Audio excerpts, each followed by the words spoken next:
ఈరోజు ఈ రాష్ట్రంలో ఉన్న ప్రజా సంఘాలని మేధావులని అందరినీ పిలిచి మీ యొక్క ఒపీనియన్స్ కూడా తీసుకొని ఈ ఉద్యమాన్ని మరింత బలోపేతం చేయడం కోసం సన్నద్ధం కాబోతా ఉన్నాం.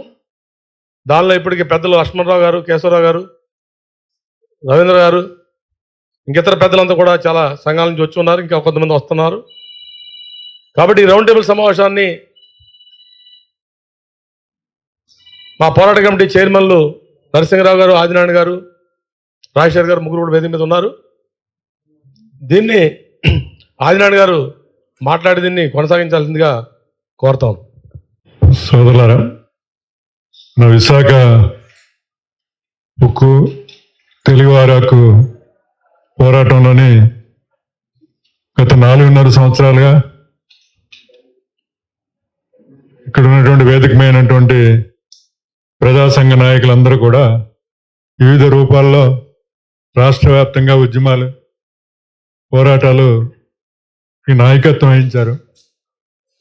మీ అందరి సహకారంతో ఇంతవరకు కూడా విశాఖ ఉక్కుని వాడు అనుకున్న నిర్ణయం ఏదైతే అమ్మాలనుకున్నారో, ఆపాలనుకున్నారో ఆ రెండు జరగకుండా మన ఆంధ్ర రాష్ట్రంలో ఉన్నటువంటి ప్రజా సంఘాలు, విద్యార్థి సంఘాలందరూ కూడా సమైక్యమై కొంత నడిపాం. కానీ ఇక్కడ ఉన్నటువంటి పరిస్థితుల్లో ఒక తీవ్రమైనటువంటి ఇవాళ కేంద్రంలో రెండోసారి బీజేపీ అధికారంలోకి వచ్చిన తర్వాత, ఈ రాష్ట్రంలో ఎన్డీఏ కూటమి అధికారంలో వచ్చిన తర్వాత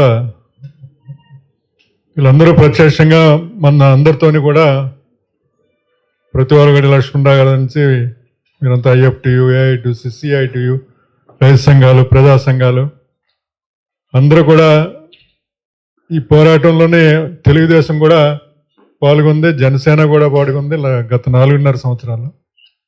కానీ ఈనాడు వాళ్ళు వైఖరి వచ్చిన తర్వాత, కేంద్రంలో వాళ్ళ యొక్క సపోర్ట్తోని కేంద్ర ప్రభుత్వంలో నడిచిన తర్వాత లాస్ట్ 2014 నుంచి 2021 వరకు వాళ్ళు క్యాబినెట్ నిర్ణయం చేసే వరకు కూడా లాభాల్లోనే నడిచింది. పూర్తిగా ఉత్పత్తి 5.1 మిలియన్ టన్స్ నడుస్తుంది అనమాట. కానీ వాళ్ళ క్యాబినెట్ నిర్ణయం 2021 మార్చి 23వ తారీఖుని తీసుకున్న తర్వాత ఇంకా నష్టాల బాట అనేది పట్టింది అనమాట. వాళ్ళకి మైన్స్ ఎన్ఎండిసి నుంచి కేటాయించకపోవడం, రా మెటీరియల్ కొనాలనుకున్నా సరే రైల్వే ర్యాక్స్ కానీ ఇంకా అన్ని రకాలుగా బంధించి ఉత్పత్తిని కుంచిపరిచి నష్టాలు తీసుకొచ్చింది. ఆ నిర్ణయం తర్వాత 8,500 కోట్ల రూపాయలు నష్టం వచ్చింది కేబినెట్ నిర్ణయం. అంతవరకు 900 కోట్ల రూపాయలు లాభాల్లో నడిచింది. ఆ కేబినెట్ నిర్ణయం మీరు ఉపసంహరించుకోవాలని చెప్పించి ఆ రోజు నుంచి ఈ రోజు వరకు కూడా ఉద్యమం కొనసాగుతుంది. సరే, ఇవాళ ప్యాకేజ్ అని తీసుకొచ్చారనమాట. ఇవాళ మన ఎన్డీఏ కూటమిలో ఉన్నటువంటి ప్రభుత్వాలకు మేము చాలాసార్లు అపీల్ చేసాం. ఏదైతే విశాఖపట్నం స్టీల్ ప్లాంట్తో పాటు Salem steel plant, Bhadravati steel plant, IISCO steel plant, 3 steel ప్లాంట్ని, ఈ 4 స్టీల్ ప్లాంట్ని కూడా ఒకేసారి క్యాబినెట్ దీన్ని దీపంగా పంపించారనమాట.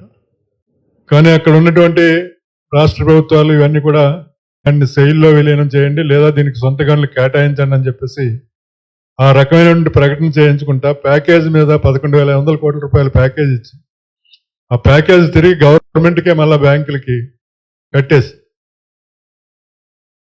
దానివల్ల వచ్చినటువంటి కండిషన్స్, అంటే వరల్డ్ బ్యాంక్ కండిషన్స్ పెట్టినట్టు ఇన్ని వేల మంది కార్మికుల్ని విఆర్ఎస్ పంపించాలి.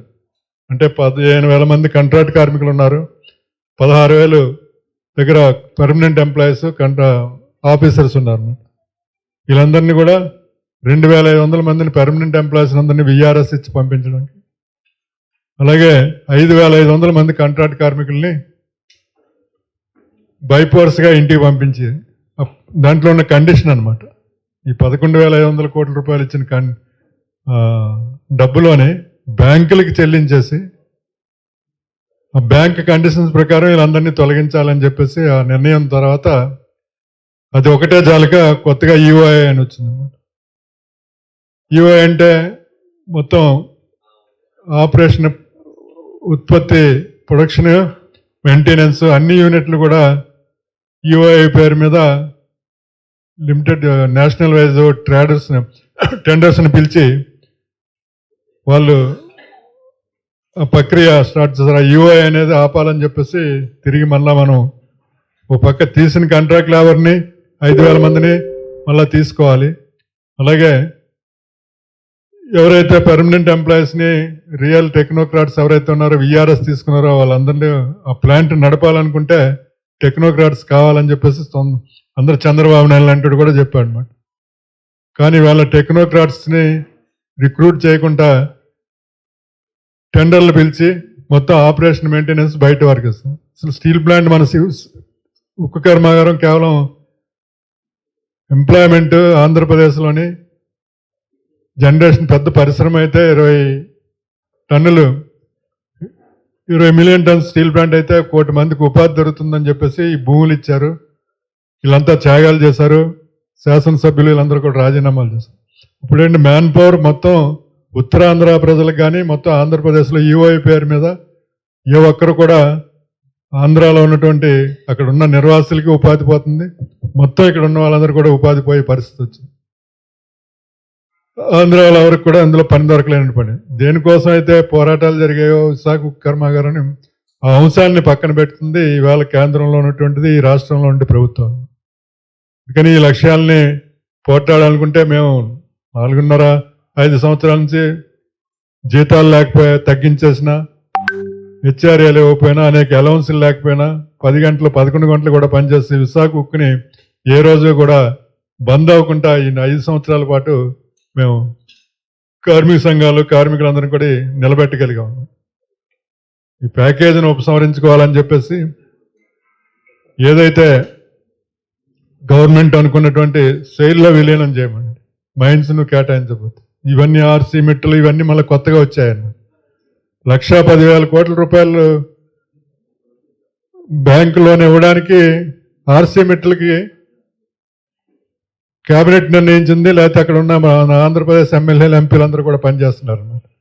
కానీ విశాఖపట్నం స్టీల్ ప్లాంట్కి ఎక్స్పెన్షన్కి ఏదైతే డబ్బులు ఇచ్చారో 22,000 కోట్ల రూపాయలు ఉన్నాయో దాన్ని బ్యాంక్ గ్యారంటీ ఇచ్చి గనులు ఇవ్వండి, లేదంటే సెయిల్లో విలీనం చేయాలని చెప్పేసి మేము ఆ రకమైనటువంటి డిమాండ్ పెడితే దాన్ని ఈ రాష్ట్రంలో ఉన్నటువంటి ప్రభుత్వాలు కానీ కేంద్ర ప్రభుత్వం కానీ దానికి అంగీకరించుకుంటే 1,10,000 కోట్ల రూపాయలు 7.3 మిలియన్ టన్స్ స్టీల్ ప్లాంట్ నిర్మాణం కోసం వాడికి కేటాయిస్తున్నారంటే ఇదేమో 20 మిలియన్ టన్నులకు కావాల్సిన వసతులు ఉన్నాయి విశాఖపట్నం స్టీల్ ప్లాంట్. అన్ని వసతులు సీ షోర్ కావచ్చు, లేకపోతే ట్రాన్స్పోర్ట్ కావచ్చు, అన్ని రకాలుగా కావాల్సిన వసతులు ఉన్నటువంటి స్టీల్ ప్లాంట్కి ఏంటంటే 22,000 కోట్ల రూపాయలు క్యాపిటల్ రీస్ట్రక్చరింగ్ చేయండి రా బాబు అంటే దాన్ని చేయకుండా లక్ష్మీ మెట్టలకి 1,10,000 కోట్ల రూపాయలు అలాట్మెంట్ చేస్తున్నారు. ఇది ఆంధ్రప్రదేశ్కి స్పష్టమైనటువంటి నష్టం వస్తుంది. ఈ నష్టాన్ని మొత్తం స్టీల్ ప్లాంట్ కార్మికులకి అంటే జీతాల కోసం విఆర్ఎస్ ఇస్తే వెళ్ళిపోతారు. కానీ ఆంధ్రప్రదేశ్లోని ఏ ఒక్కరికి కూడాను విశాఖ ఉక్కునిలో నుండి ఎంప్లాయ్మెంట్, ఉపాధి దొరకడానికి అవకాశాలు లేనటువంటి పరిస్థితులు ఉన్నాయి. దీని అందుకే ఆంధ్రప్రదేశ్ రాష్ట్ర వ్యాప్తంగా విద్యార్థులు, ప్రజా సంఘాలు, ఇతర రాజకీయ పార్టీలతో ఒక సమైక్య ఉద్యమం అనేది చేసి రాష్ట్ర ప్రభుత్వం మీద ఒత్తిడి తీసుకొచ్చి సమైక్యంగా వాళ్ళ అధికారంలో ఉన్నప్పుడు, జగన్మోహన్ రెడ్డి అధికారంలో ఉన్నప్పుడు మేము రాజీనామా చేస్తాం, మీరు కూడా రాజీనామా చేయండి, లేదా అందరినీ సమైక్యంగా తీసుకెళ్ళమని చెప్పేసి ఇదే చంద్రబాబు నాయుడు గారు చెప్పారు. ఇవాళ మరి ఇదే చంద్రబాబు నాయుడు గారు కేంద్రంలో అధికారంలో ఉన్నారు. ఎందుకు రాష్ట్రంలో ఉన్నటువంటి అన్ని రాజకీయ పార్టీలని సమైక్యంగా తీసుకెళ్లి లేదా సమైక్యంగా పోరాటమైనా చేయాలని చెప్పేసి ఈ సదస్సు యొక్క ఉద్దేశం, లక్ష్యాలు భవిష్యత్తు కార్యాచరణకి ముందుకే రావాల్సిందిగా కోరుతూ మిమ్మల్ని అందరినీ అభ్యర్థిస్తూ, సరే అదే పెద్దలు మన ఎమ్మెల్సీ, మరి ఆంధ్ర యూనివర్సిటీలో విద్యార్థి నాయకులు, టీచర్, ప్రొఫెసర్ ఇవన్నీ కూడా ఈ ఉద్యమంలోనే విశాఖ ఉక్కు కర్మాగారాన్ని ఆదరించి కూడా పోరాటంలోనే చైతన్యవంతం చేసినటువంటి లక్ష్మణరావు గారిని ముందుగా ఆయన సందేశం ఇవ్వాల్సింది కదా. ఈరోజు విశాఖ ఉక్కు పరిరక్షణ పోరాట కమిటీ ఏర్పాటు చేసిన ఈ రౌండ్ టేబుల్లో పాల్గొంటున్న పెద్దలు నరసింహరావు గారు, కేశవరావు గారు, ఆదినారాయణ గారు, మంత్రి రాజశేఖర్ గారు, అయోధ్యరామ్ గారు, వివిధ ప్రజా సంఘాల నాయకులందరికీ హృదయపూర్వక నమస్కారం. మా పీడీఎఫ్ ఎమ్మెల్సీ బృందం తరఫున జన విజ్ఞాన వేదిక రాష్ట్ర అధ్యక్షుడిగా జన విజ్ఞాన వేదిక తరఫున కూడా నేను స్పష్టంగా ఉక్కు పరిరక్షణ కమిటీ చేసే ఉద్యమాలన్నిటికీ మా సంపూర్ణ మద్దతు ఉంటుందని ముందుగా తెలియజేస్తా ఉన్నాను. విశాఖ ఉక్కు కర్మాగారం కేవలం ఒక కర్మాగారం కాదు, అది ఒక సెంటిమెంట్. విశాఖ ఉక్కు ఆంధ్రుల హక్కు పేరుతో ఆ రోజు ఉవ్వెత్తున జరిగిన ఉద్యమంలో 32 మంది తమ ప్రాణాలు కోల్పోయారు. వేలాది మంది రైతులు ఆ రోజున వాళ్ళకి ఎకరానికి బహుశా 20,000 ఎంతో ఇచ్చారు నా రోజు నష్టపరిహారం. 1250 రూపాయలు అన్నాడు నరసింహరావు. 26,000 ఎకరాలు ఆ రోజు వాళ్ళందరూ ఇవ్వబట్టే ఈరోజు వాళ్ళ ఆ ఫ్యాక్టరీ అక్కడ ఉంది. నా వరకు నాకు సెంటిమెంట్ కూడా, నేను ఆంధ్ర యూనివర్సిటీలో 6 ఏళ్ళు చదివాను, 3 MAలు చదివాను. అప్పుడు SFIలో పనిచేసేవాడు. ఉక్కు కర్మాగారం, BHPవి ఇక్కడ జరిగే ఆ ఉద్యమాలు అప్పట్లో కూడా నేను వెళ్తా ఉండేవాడిని. ఆ BHP ఉండేది కదా రాజశేఖర్ గారు, వాటి అన్నిట్లో. ఏమిటి ఈరోజు ఉక్కు కర్మాగారాన్ని కాపాడుకోవాల్సిన అవసరం ఏమిటి? వాళ్ళు అక్కడ లక్షల కోట్లు విలువ చేసే భూములు ఉన్నాయి. అందరి దృష్టి వాటి మీదే, ముఖ్యంగా ఈ ప్రైవేటు అదానీ లాంటి వాళ్ళందరి దృష్టి కూడా వాటి మీద ఉంది. అందుకని ఈరోజు 2-3 అంశాలు, ఇప్పుడు చర్చ జరుగుతున్నటువంటి అంశాలు మనం మాట్లాడుకోవాలి. ముఖ్యంగా ఒక పక్క కూటమి ప్రభుత్వం, మన లోకేష్ మాట్లాడాడు శాసన మండలి, మేము కట్టుబడి ఉన్నాం ప్రభుత్వ రంగంలో ఉండటానికే అని. కానీ ఆచరణ అలా జరగటం లేదు. ఆచరణలో యాజమాన్యం ఎక్స్ప్రెషన్ ఆఫ్ ఇంట్రెస్ట్ EOI జారీ చేసింది. ఈ పేరుతో 12 విభాగాల్లో 32 EOIని ప్రకటించింది. అంటే ఒక్కొక్క విభాగం పరోక్షంగా ప్రైవేటీకరణ చేసుకుంటా వెళ్ళిపోవటం మనం చూస్తూ ఉన్నాం. కీలకమైన ఉత్పత్తి విభాగాలని దశల వారీగా ప్రైవేట్ సంస్థలకు అప్పచెప్పడం కూడా ఇప్పుడు జరుగుతున్నటువంటి ప్రక్రియ. వీటన్నిటి మీద దుర్మార్గం ఏంటంటే కూటమి ఎంపీలు అంటే చిన్నవాళ్ళు కాదు, ముఖ్యమైన వాళ్ళు. కేంద్ర మంత్రి రామ్మోహన్ నాయుడు, విశాఖపట్నం లోకల్ ఎంపీ భరత్, లావు శ్రీకృష్ణదేవరాయలు తెలుగుదేశం పార్టీ పార్లమెంటరీ నాయకుడు, అట్లానే సానా సతీష్, వీళ్ళు కేంద్ర ఉక్కు శాఖ మంత్రి దేవగౌడ కొడుకు కుమారస్వామిని కలిశారు. ఏం కోరాలి వాళ్ళు న్యాయంగా? విశాఖ ఉక్కు కర్మాగారాన్ని కాపాడండి, సొంత గనులు దానికి ఇవ్వండి అని కదా కోరాల్సింది. వాళ్ళు ఏం కోరారు? ఆర్సిలార్ మిట్టల్ అక్కడ ఫ్యాక్టరీ పెట్టబోతున్నాడు. మిట్టల్ అంటే మనకు తెలుసు, పెద్ద అదానీ అంటే ఈ పేర్లు పాపులర్ కాబట్టి తెలుసు మనకి. ఆర్సిలార్ మిట్టల్ అక్కడ ఫ్యాక్టరీ పెట్టబోతున్నాడు అనకాపల్లి దగ్గర, దానికి రాయితీలు ఇవ్వండి. NMDC నుంచి గనులు ఇవ్వండి, నేషనల్ మినరల్ డెవలప్మెంట్ కార్పొరేషన్ నుంచి గనులు ఇవ్వండి అని కోరారు. ఎంత దుర్మార్గం! 50 ఏళ్ల క్రితం కట్టిన విశాఖ ఉక్కు కర్మాగారానికి ఇంతవరకు సొంత గనులు లేవు. అసలు విశాఖ ఉక్కు కర్మాగారానికి సొంత గనులు ఉండుంటే దానికి నష్టాలు అనేటటువంటి ప్రసక్తి ఉండదు. దానికి ఇవ్వకుండా, దాన్ని నా కోసం అడగకుండా దానికి ఎక్కడో ఇవ్వండి అని చెప్పడం ఎంత దుర్మార్గమైన విషయం. కాబట్టి కేంద్రంలో అధికారంలో నరేంద్ర మోడీ క్లియర్గా చెప్పేసింది, నిర్మలా సీతారామన్ చెప్పేసింది, మా పాలసీ ఏదైనా ప్రైవేటీకరించడమే. ఆవిడేం సస్పెషన్లో లేవు. కానీ ఇక్కడ కూటమి ప్రభుత్వం ముగ్గురు కూడా, బీజేపీ ఒక పార్ట్నర్, అందులో మేము దానికి కట్టుబడి ఉన్నాం పబ్లిక్ సెక్టార్లోనే కొనసాగడానికి అని చెప్తూ పరోక్షంగా ప్రైవేటీకరణ జరుగుతుంటే దాని గురించి మాట్లాడకపోవడం అనేది దుర్మార్గమైన విషయం. ఎందుకంటే ఈరోజు కేంద్ర ప్రభుత్వం ఇద్దరి మీద ఆధారపడి ఉంది, మన అందరికీ తెలుసు. ఒకరు చంద్రబాబు నాయుడు, రెండో ఆయన నితీష్ కుమార్. ఈరోజు కూడా మరి ఈయన మీద ఆధారపడినప్పుడు విశాఖపట్నం ఉక్కు ఫ్యాక్టరీని కాపాడటం కంటే పవిత్రమైన కార్యక్రమం ఏముంటుంది ఈ రాష్ట్రంలో? కానీ వాళ్ళు ఆ రకమైనటువంటి ప్రయత్నం చేయకపోవటం అనేది మనకి స్పష్టంగా కనపడుతుంది. మాట మాట్లాడితే ఏమన్నారంటే 11,440 కోట్లు ప్యాకేజ్ ఇచ్చామని. ఏమిటి 11,440 కోట్లు? ఆ మొత్తం ఫ్యాక్టరీ విలువలో అది ఎంత మేరకు అది బ్యాంకు లోన్లు తీర్చడానికే సరిపోయింది. అందుకని ఈరోజు ఎంతో పోరాటం చేశారు. నేను కూడా కోరమన్నపాలెంలో ఆ గేటు దగ్గర బడి కోసం బస్సు యాత్ర చేస్తూ అక్కడ ఆగటం జరిగింది. ఎమ్మెల్సీలో ఆ రోజు 5 ఎంతమంది ఆగటం జరిగింది ఆ గేటు దగ్గర. దాదాపు 2 ఏళ్ళు ఆ గేటు దగ్గర ఎంత పెద్ద ఉద్యమం మీరు చేశారో మనకు తెలుసు. కాబట్టి ఇప్పుడు జరగాల్సింది ఏంటంటే, నేను నమ్మేది ఓ పొలిటికల్ సైన్స్ లెక్చరర్గా ప్రపంచంలో అన్నిటికంటే స్ట్రాంగెస్ట్ ప్రజాభిప్రాయమే. ప్రజాభిప్రాయాన్ని మించినటువంటి సాధనం ఏమీ లేదు. ఎవడైనా సరే దానికి లొంగి రావాల్సిందే. కాబట్టి ఈరోజు విశాఖ ఉక్కు పరిరక్షణ కమిటీ ఆధ్వర్యంలో మీరు కొన్ని ప్రతిపాదనలు చేశారు. ఒక బస్సు యాత్ర చేస్తామని, అలాగే 1 కోటి సంతకాల సేకరణ చేస్తామని. ముఖ్యంగా నేను ఇక్కడ చెప్పదలుచుకుంది ఏంటంటే, నాయకులకి ఆ రోజున ఉక్కు కర్మాగారం కోసం జరిగిన పోరాటంలో విద్యార్థులు కీలక పాత్ర పోషించారు. ఒక 2, 3, 4 మా గుంటూరులో కూడా చనిపోయినట్టు నాకు గుర్తు. ఈరోజు విద్యార్థులు ముఖ్యంగా ప్రభుత్వ యూనివర్సిటీలు, ప్రైవేట్ యూనివర్సిటీల్లో ఈ సోయి లేదు, ఈ శోభ లేదు. కానీ ఆంధ్ర యూనివర్సిటీ, నాగార్జున యూనివర్సిటీ, అట్లానే మన కృష్ణా యూనివర్సిటీ, అనేక యూనివర్సిటీలు వచ్చినాయి. వేలాది మంది విద్యార్థులు ఉన్నారు. మన విద్యార్థి సంఘాలతో కూడా ప్రత్యేకంగా మీట్ అయ్యి, ఎస్ఎఫ్ఐ లీడర్ రామ్మోహన్, ఒక ఎస్ఎఫ్ఐ లీడర్ ఉన్నాడు. ఎస్ఎఫ్ఐ, ఏఎస్ఎఫ్, పీడిఎస్ తదితర సంఘాలు, ఇతర సంఘాలను కూడా కలిపి మనం యూనివర్సిటీల్లో ప్రత్యేకమైనటువంటి ఎఫర్ట్ పెట్టాలని నా ఉద్దేశం. యూనివర్సిటీ విద్యార్థులు, యూనివర్సిటీ సిబ్బంది. దీనిలో భాగంగానే నెక్స్ట్ వీక్ మేము నాగార్జున యూనివర్సిటీలో, ఎందుకంటే ఇటీవల యూనివర్సిటీల్లో ఎక్కడా కూడా ఏమి యాక్టివిటీస్ జరగటం లేదు. చాలా ఏమంటాం, ఒక రకమైన స్తబ్దత.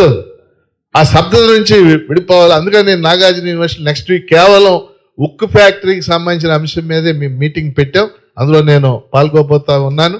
అందుకని మనం ఖచ్చితంగా ఈ సంతకాల సేకరణలో కానీ, విద్యార్థుల్ని మోటివేట్ చేయటంలో కానీ, పౌర సమాజం నుంచి జరిగేటటువంటి యాక్టివిటీస్లో జనవైజ్ఞానిక వేదికగా కానీ, మేము పీడిఎఫ్ ఎమ్మెల్సీలుగా కానీ మీకు సంపూర్ణంగా మేము మద్దతు ఉంటుంది. మద్దతు అంటే ఇది మద్దతు కాదు, అది మన బాధ్యత. అది ప్రతి తెలుగువాడి బాధ్యత. అది విశాఖ ఉక్కు కర్మాగారాన్ని కాపాడుకోవటం అనేది ప్రతి తెలుగువాడి బాధ్యత.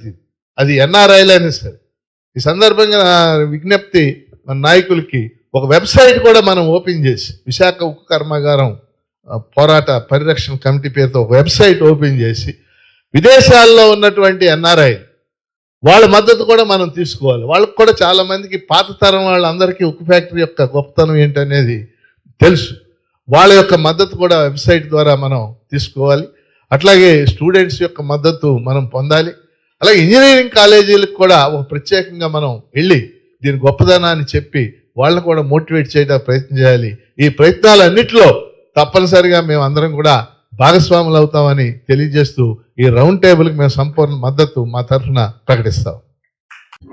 లక్ష్మణరావు గారు ఇచ్చినటువంటి సూచనలన్నీ కూడా గవర్నమెంట్ యూనివర్సిటీస్ లో ఉన్నటువంటి విద్యార్థుల్ని సమైక్యం చేసి ప్రత్యక్షంగా ప్రజల్లోకి వెళ్ళడానికి అన్ని రకాలుగా కూడాను మేము ప్రత్యక్షంగా పాల్గొంటామని చెప్పి తప్పకుండా మీ సూచనలు ముందు తీసుకోవడం జరుగుతుంది.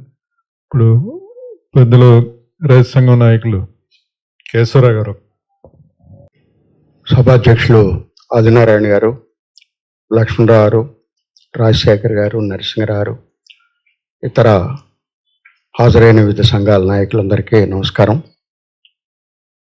విశాఖ ఉక్కు ఆంధ్రుల హక్కు పెద్ద మహా ఉద్యమం జరిగి ఆవిర్భవించిన విశాఖ ఉక్కు. 60లో నేను విశాఖపట్నంలో చదువుకున్నాను. ఆ తర్వాత జరిగినటువంటి ఇక్కడ యువజనోద్యమంలో పనిచేస్తూ ప్రత్యక్షంగా పాల్గొన్నాను విశాఖ ఉక్కు ఆంధ్రుల హక్కు ఉద్యమంలో. ఆంధ్ర రాష్ట్రం యావత్తు 4 మూలల నుంచి కూడా విద్యార్థులు, రైతులు, వ్యవసాయ కార్మికులు మొత్తం ఉవ్వెత్తున లేచిన ఉద్యమం అది. అటువంటి పోరాటంలో నుంచి ఆవిర్భవించినటువంటి ఉక్కు ఫ్యాక్టరీ అది. దాన్ని ప్రైవేట్ వాళ్ళకు అప్పచెప్పవస్తా ఉన్నా, లేదు నష్టాలను బార పడేస్తున్నా హృదయం కలుక్కుమంటూ ఉంది. అంత పోరాటం జరిగి సాధించుకున్నటువంటి ఫ్యాక్టరీని కేవలం ప్రైవేటు వాళ్ళ యొక్క కట్టబెట్టడం కోసం మొత్తం ప్రభుత్వ రంగాన్ని కార్పొరేటీకరణ చేసేటువంటి ప్రయత్నంలో భాగంగా ఇటువంటి దాన్ని ప్రైవేట్ వాళ్ళకు అప్పచెప్పటం అనేది చాలా నష్టకరమైనటువంటి అంశం, సిగ్గుచేటైన విషయం. దాదాపుగా దేశంలో ఉక్కు ఫ్యాక్టరీలన్నిటికీ మైన్స్ ఉన్నాయి, కానీ విశాఖ స్టీల్కి లేవు. 600 రూపాయలకు వచ్చేటువంటి టన్నుని 5-6 వేల రూపాయలకు కొనాల్సినటువంటి దుస్థితి. ఏ చిన్నపిల్లాడిని లెక్కేసి అడిగినా చెప్తారు దీనివల్ల ఎంత నష్టపోతున్నాము అని. ఎవరు దీనికి కారణం? కేంద్ర ప్రభుత్వం, రాష్ట్ర ప్రభుత్వం బాధ్యత వహించాలి. ఎందుకు ఈ దుస్థితిలోకి నెట్టారంటే సరళీకరణ విధానాలు ప్రారంభమైన తర్వాత ఉన్న ఆస్తులన్నింటినీ కూడా ప్రైవేటు పరం చేసేటువంటి దురుద్దేశంలో మంచి లాభాల్లో ఉండి 5 కోట్ల పెట్టుబడితోటి ప్రభుత్వం పెడితే 50,000 కోట్లు ట్యాక్సుల రూపంలో చెల్లించినటువంటి ఫ్యాక్టరీని అప్పగించడానికి సిద్ధమైంది కేంద్ర ప్రభుత్వం. అందుకు మద్దతు ఇస్తూ ఉన్నాయి రాష్ట్ర ప్రభుత్వం. 11,000 కోట్లు ప్యాకేజ్ ఇచ్చామని గొప్పగా చెప్పారు.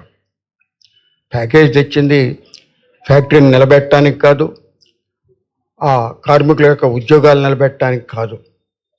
ప్రైవేట్ వాడికి అప్పగించాలంటే దాన్ని కొంచెం జాగ్రత్తగా చేసి పాలిష్ చేసి అప్పచెప్పాలి, అంటే ఉన్న అప్పులు తీర్చి అప్పచెప్పాలి. అందుకు తెచ్చినటువంటి ప్యాకేజ్ తప్ప అది కార్మిక వర్గం కోరుతున్నట్టు, ప్రజలు కోరుతున్నట్టు నష్టాల్లోంచి బయటపడేయడానికి తెచ్చినటువంటి ప్యాకేజ్ కాదు అది. అనేక మంది నిపుణులు చెప్పారు దాని నష్టాల నుంచి బయటపడేసేయాలంటే ముందు గన్లు కేటాయించండి, ఐరన్ ఓర్ కేటాయించండి అని కీలకమైన అంశం అది. అది ఇస్తే లాభాల్లోకి వస్తుంది. లాభాల్లోకి రావటమే కాదు, భారతదేశంలో ఉన్న ఉక్కు ఫ్యాక్టరీలకి అన్నింటికి కూడా తలమానికమైన ఫ్యాక్టరీ ఉంది. విజయవాడ స్టీల్ మార్కెట్లోకి వెళ్తే ఎవరో ఈ స్టీల్ కొనుక్కోవడానికి వచ్చినా ముందు వైజాగ్ స్టీల్ని అడుగుతారు, ఎందుకంటే క్వాలిటీ పరంగా మంచిదని. అటువంటి స్టీల్ ప్లాంట్కి నష్టాల్లోకి నెట్టడానికి ప్రభుత్వ విధానాలే కారణం. దాన్ని ప్రైవేటీకరించాలని కుట్ర బన్నుతూ ఉంది. ప్యాకేజీ అందులో భాగమే. ఇప్పుడు కార్మికులను తొలగించడం, కాంట్రాక్ట్ కార్మికులను తీసుకొచ్చి ప్రవేశపెట్టడం అనేది పెద్ద కుట్ర. పనిచేస్తున్న తొలగించబడుతున్న కార్మికులకి, కాంట్రాక్ట్ కార్మికులతో బయట నుంచి ఇచ్చే కార్మికులకి వైరుధ్యాన్ని సృష్టించేటువంటి పనిలో ఉంది ఇప్పుడు ప్రభుత్వం. పోరాటం లేదు, ఒక మలుపైన పోరాటం. గవర్నమెంట్ మీద పోరాటం వేరు, రెగ్యులర్గా యాజమాన్యం మీద పోరాటం వేరు. ఇప్పుడు ఈ పోరాటానికి వాళ్ళకి అనుగుణంగా కాంట్రాక్ట్ కార్మికుల్ని, కాంట్రాక్టర్లని తీసుకొచ్చి పోటీకి నిలిపేటువంటి ఒక దుర్మార్గమైన ఆలోచన చేసింది ప్రభుత్వం. ఇది చాలా తీవ్రమైన విషయం.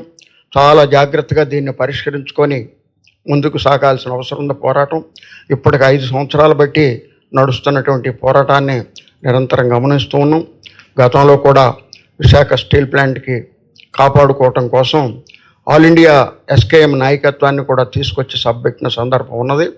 ఇప్పుడు మీరు ఇచ్చినటువంటి ఈ టైం టేబుల్ కార్యక్రమంలో కూడా యాత్ర నిర్వహణ సందర్భంలో కానీ, సంతకాల సేకరణలో కానీ జరిపేటువంటి రకరకాల పోరాటానికి రైతు సంఘం ఆంధ్రప్రదేశ్ రైతు సంఘం మద్దతుగా ఉంటుంది.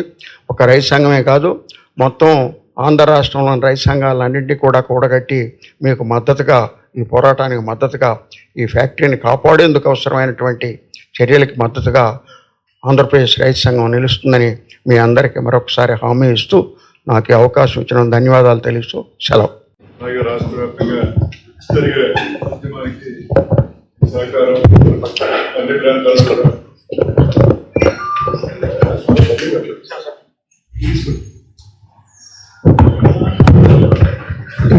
అభినందనలు తెలియజేస్తూ రవీంద్ర గారు ఏఐటిసి రాష్ట్ర అధ్యక్ష కామెంట్స్. సమస్యలు అన్నీ మనకు తెలుసు. ప్రభుత్వ విధానాలు, మన పోరాటాలు ఇవన్నీ కూడా ప్రత్యేకంగా చెప్పాల్సిన అవసరం లేదు. మన ముందున్నటువంటి కర్తవ్యం, సరే రాజకీయ పార్టీలన్నీ కూడా మద్దతుని ప్రకటించాయి. మేధావులు, విద్యావంతులు అందరూ కూడా అన్ని విధాల సహకారం అందిస్తామని చెప్తా ఉన్నారు. దానికి తగిన విధంగా మన ఉద్యమ రూపకల్పన మరి ప్రాపర్గా జరగట్లేదు అనేటటువంటిది నాకు ఉన్నటువంటి అభిప్రాయం. ఇది కార్మిక సంఘాలే కాకుండా ప్రధానంగా విద్యార్థులు కీలకమైనటువంటి పాత్ర పోషించాలి. కానీ ఆ విద్యార్థి సంఘాల నాయకులు మరి ఇక్కడ అటెండ్ అయిపోతున్నారు, కానీ తర్వాత ఆయా సంఘాలు మళ్ళీ ఐక్యంగా కూర్చొని అన్ని విద్యార్థి సంఘాలు కూడా ఐక్యవేదికగా ఏర్పడి ఒక మంచి ఉద్యమం చేస్తేనే అది కదలిక అనేటటువంటిది వస్తుంది. కానీ విద్యార్థులు కదలటం అంతంతవరకే ఉంది. మన నాయకులు రూపకల్పన చేయటం కూడా ఆ విషయంలో స్వతంత్ర కార్యక్రమాలు ఇతర కార్యక్రమాలు జరుగుతున్నాయి, కానీ ప్రత్యేకించి స్టీల్ ప్లాంట్కు సంబంధించి దాని పరిరక్షణ కోసం ఒక బృహత్తర కర్తవ్యాన్ని ముందు పెట్టుకొని దాని కార్యాచరణ రూపొందించుకోవటంలో అంత చొరవగా కనపట్టలేదని నేను ఫీల్ అవుతున్నా. సరే, ఇతర కార్మిక సంఘాలు ప్రజా సంఘాలన్నీ పిలుస్తున్నాం, కానీ అందరం కూడా మొక్కుబడిగానే పాల్గొంటున్నాం. ఇప్పుడు కార్మిక సంఘాలు మొక్కుబడి, ప్రజా సంఘాలు అంటున్నాం అవి మొక్కుబడి, అంతే ఒక ఏదో కాకతాళీయంగా జరపాలి కాబట్టి జరుపుతున్నట్లు ఒకరోజు రాజకీయ పార్టీలు, ఒకరోజు మేధావులు, ఒకరోజు కార్మిక సంఘాలు. ఇది మరి ఎట్లా ఎక్కడ దీన్ని మలుపు తిప్పాలో నాకు కూడా వాస్తవంగా అర్థం కావట్లేదు.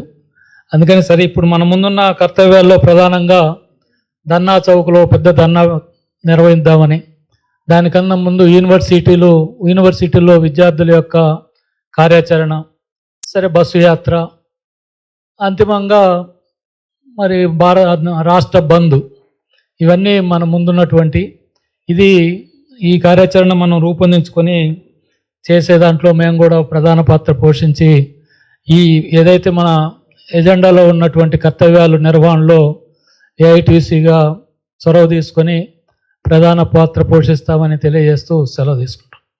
ఇప్పుడు రవీంద్ర గారు ఇచ్చినటువంటి సూచనలతోని మళ్ళీ ఫైనల్గా కంక్లూడ్ చేయడం జరుగుతుంది. ఇప్పుడు తీర్మానం అనేది మన మంత్రి రాజశేఖర్ గారు ప్రవేశపెట్టవలసిందిగా కోరుతున్నాం.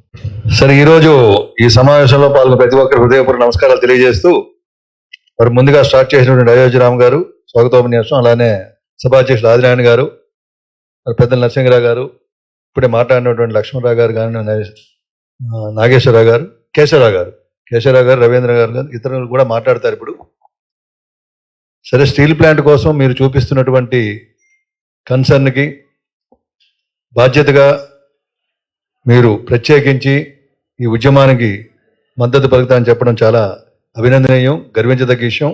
విశాఖ ఉక్కు పోరాట కమిటీ తరఫున మీ హృదయపూర్వకమైనటువంటి ధన్యవాదాలు తెలియజేస్తూ, విశాఖపట్నం స్టీల్ ప్లాంట్ ప్రైవేట్ పరం కాకుండా ఉండాలని విశాఖ ఉక్కు పరిరక్షణ పోరాట కమిటీ అనేకమైనటువంటి కార్యక్రమాలు చేస్తూ ఈరోజు ప్రజా సంఘాలతో రౌండ్ టేబుల్ అనేది ఏర్పాటు చేయడం జరిగింది. ఈ సందర్భంగా మనం ఒక తీర్మానం ప్రవేశపెట్టబోతున్నాం, దానికి అందరూ కూడా మద్దతు ప్రకటిస్తారని చెప్పేటువంటిది కోరుతూ, విశాఖ స్టీల్ ప్లాంట్ 100% అమ్మాలని కేంద్ర ప్రభుత్వం 27/1/2001 నిర్ణయించినప్పటి నుంచి విశాఖ ఉక్కు పరిరక్షణ కమిటీ ఏర్పడి ప్రైవేటీకరణకు వ్యతిరేకంగా పోరాటం కొనసాగిస్తున్నది. గత రాష్ట్ర ప్రభుత్వం విశాఖ ఉక్కు ప్రైవేటీకరణ నిలుపు చేయాలని అసెంబ్లీలో ఏకగ్రీవంగా తీర్మానం చేసింది. కానీ కేంద్ర ప్రభుత్వం మొండిగా తన విధానాన్ని కొనసాగిస్తున్నది. గత పార్లమెంట్ ఎన్నికల ముందు విశాఖ స్టీల్ ప్లాంట్ ప్రైవేటీకరణను కాపాడుతామని అన్ని రాజకీయ పార్టీలు ప్రజలకు వాగ్దానం చేశాయి. కానీ అధికారంలోకి వచ్చిన తర్వాత తెలుగుదేశం, జనసేన, బీజేపీ కూటమి ప్రభుత్వం ప్రైవేటీకరణ అడుగులు వేగవంతం చేసింది. విశాఖ స్టీల్ ప్లాంట్లోని 5,000 మంది నైపుణ్యం ఉన్న కాంట్రాక్ట్ కార్మికుల్ని ఎటువంటి నోటీసు లేకుండా తొలగించింది. 2,500 మంది పర్మనెంట్ ఉద్యోగులు, ఆఫీసర్లని వీఆర్ఎస్ పేరుతో బలవంతంగా పొగపెట్టి బయటికి నెట్టింది. కార్మికులపై నిర్బంధాన్ని పెంచింది. నిరసన ఉద్యమాలు చేయకుండా అడ్డుకుంటున్నది.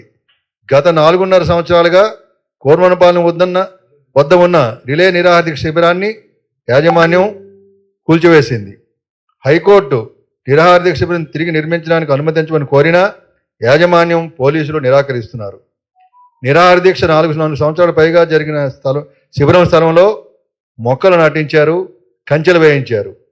గత 6 సంవత్సరాల నుండి భూములు ఇచ్చి త్యాగం చేసిన నిర్వాసితులు సహా ఎవరిని రిక్రూట్మెంట్ చేయలేదు. పైగా నిర్వాసితుల కార్మికులను తొలగించడం, కాంట్రాక్ట్ కార్మికులను తొలగించడంతో పనిభారం తీవ్రంగా పెరిగింది, ప్రమాదాలు పెరిగాయి. అయినా యాజమాన్యం మొండిగా కార్మికులను తొలగించడం కొనసాగిస్తున్నది. దీనివల్ల ఉత్పత్తికి కూడా ప్రమాదం ఏర్పడుతున్నది. విశాఖ స్టీల్ ప్లాంట్లో మొత్తం 46 విభాగాలు చేసి ఉన్నటువంటి పర్మనెంట్ కార్మికులు కాంట్రాక్ట్ కార్మికులు తొలగించి ఇతర రాష్ట్రాల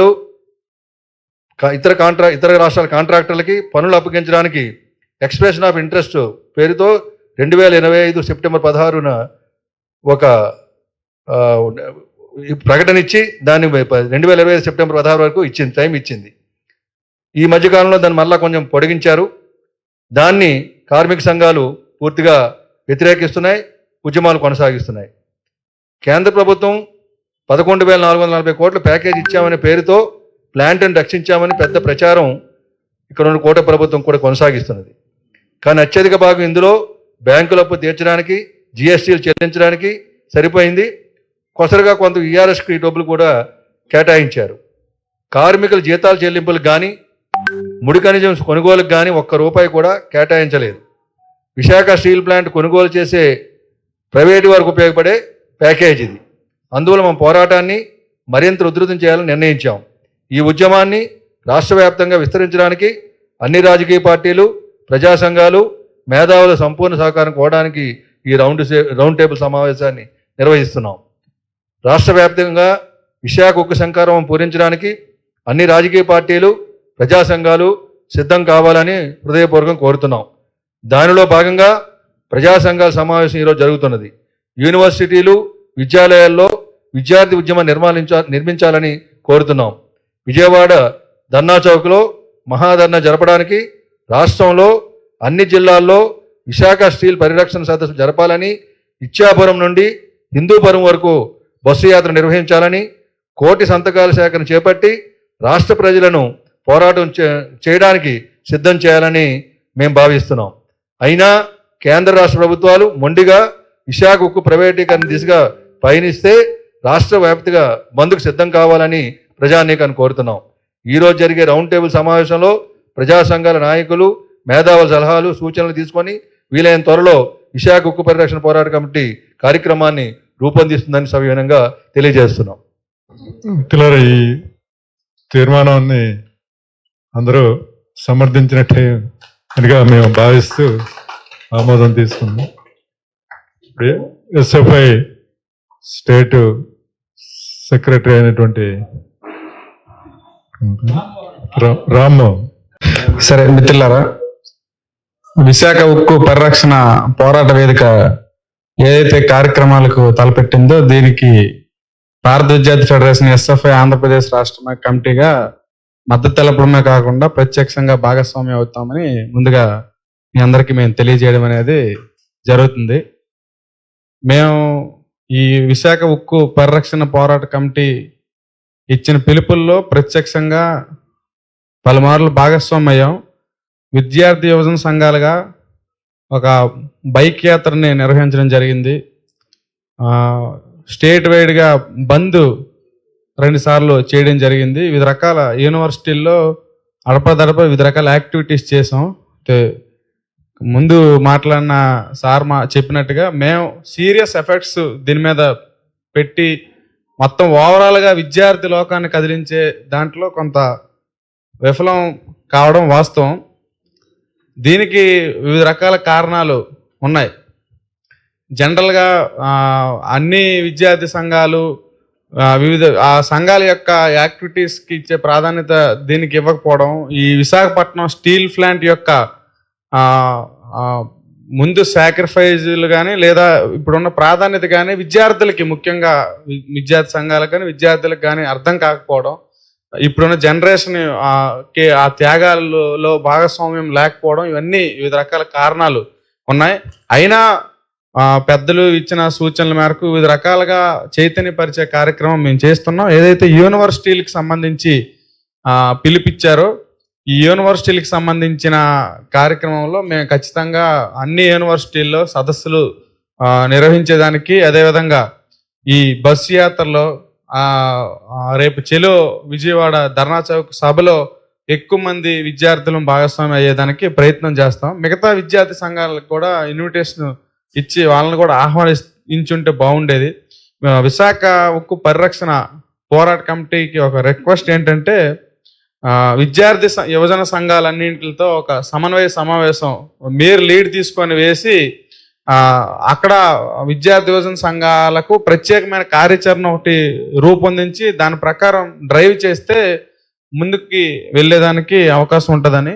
2, ఈ విశాఖ ఉక్కు పరిరక్షణ బస్ యాత్ర ఏదైతే ఉందో దీన్ని 2 భాగాలుగా చేసి ఇటు హిందూపురం నుంచి విశాఖపట్నం వచ్చేటట్టు, అటు ఉత్తరాంధ్ర ఇచ్చాపురం నుంచి విశాఖపట్నం వచ్చేటట్లు దీన్ని స్టూడెంట్ విద్యార్థి సంఘాలన్నీ లీడ్ తీసుకునేటట్లు ఈ బస్సు యాత్రను ప్లాన్ చేసి ముగింపు రోజు చెలో విశాఖ పిలిపించి వేలాది మంది విద్యార్థుల్ని సమీకరించగలిగి అక్కడ హ్యూజ్ ప్రొటెస్ట్ కనుక మనం రూపొందించగలిగితే ఎక్కువ ఇంపాక్ట్ కలుగుతుంది అనేది నాకున్నటువంటి అభిప్రాయం. 2, జనరల్గా అన్ని మీటింగుల్లో లాస్ట్ రోలోనే మనం మాట్లాడేటప్పుడు అంతా విద్యార్థి యువజన సంఘాలు ముందుకు రావాలి, చొరవతో ఉండాలి, వీళ్ళే చేయాలి, వీళ్ళ ద్వారా వచ్చిందని చెప్తున్నాం. కానీ లీడింగ్ మాత్రం విద్యార్థి యువజన సంఘాలకి రావటం లేదు. జనరల్గా సమీకరణ ఇతర అంశాలన్నీ విద్యార్థి యువ సంఘాలు బాధ్యత పడినా లీడ్ రోల్లో వివిధ రకాల ఆర్గనైజేషన్స్, అంటే ఏ ఆర్గనైజేషన్ లీడ్ చేస్తే అది ముందు ఉంటుంది.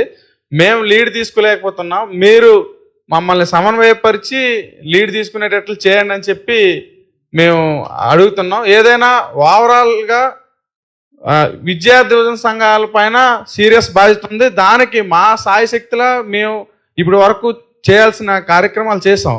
దీనికి మించి చేయాలి అనుకుంటే అది ఐక్యంగా మనందరం చేయడం ద్వారా అవుద్ది. ఎందుకంటే నేను చెప్పాను వివిధ రకాల సంఘాలు సమన్వయపరచడంలో కొంత సమస్యలు అయితే ఉన్నాయి. కాబట్టి పరిరక్షణ కమిటీ ఆ బాధ్యత తీసుకొని దీని ప్రాధాన్యత తెలియజేసి ఒక ప్రత్యేకమైన సమావేశం ఇటువంటిది ఇక్కడ నడిపి విద్యార్థి యువజన సంఘాలు అన్నింటిని ఆహ్వానిస్తే అది ముందుకెళ్తుంది అనేది నాకున్న అభిప్రాయం. భవిష్యత్తులో మేము ఎస్ఎఫ్ఐగా మాత్రం మీరు ఇచ్చిన కార్యక్రమాలన్నీ 100% ఇంప్లిమెంటేషన్ చేయడానికి ప్రయత్నం చేస్తాం. Thank you.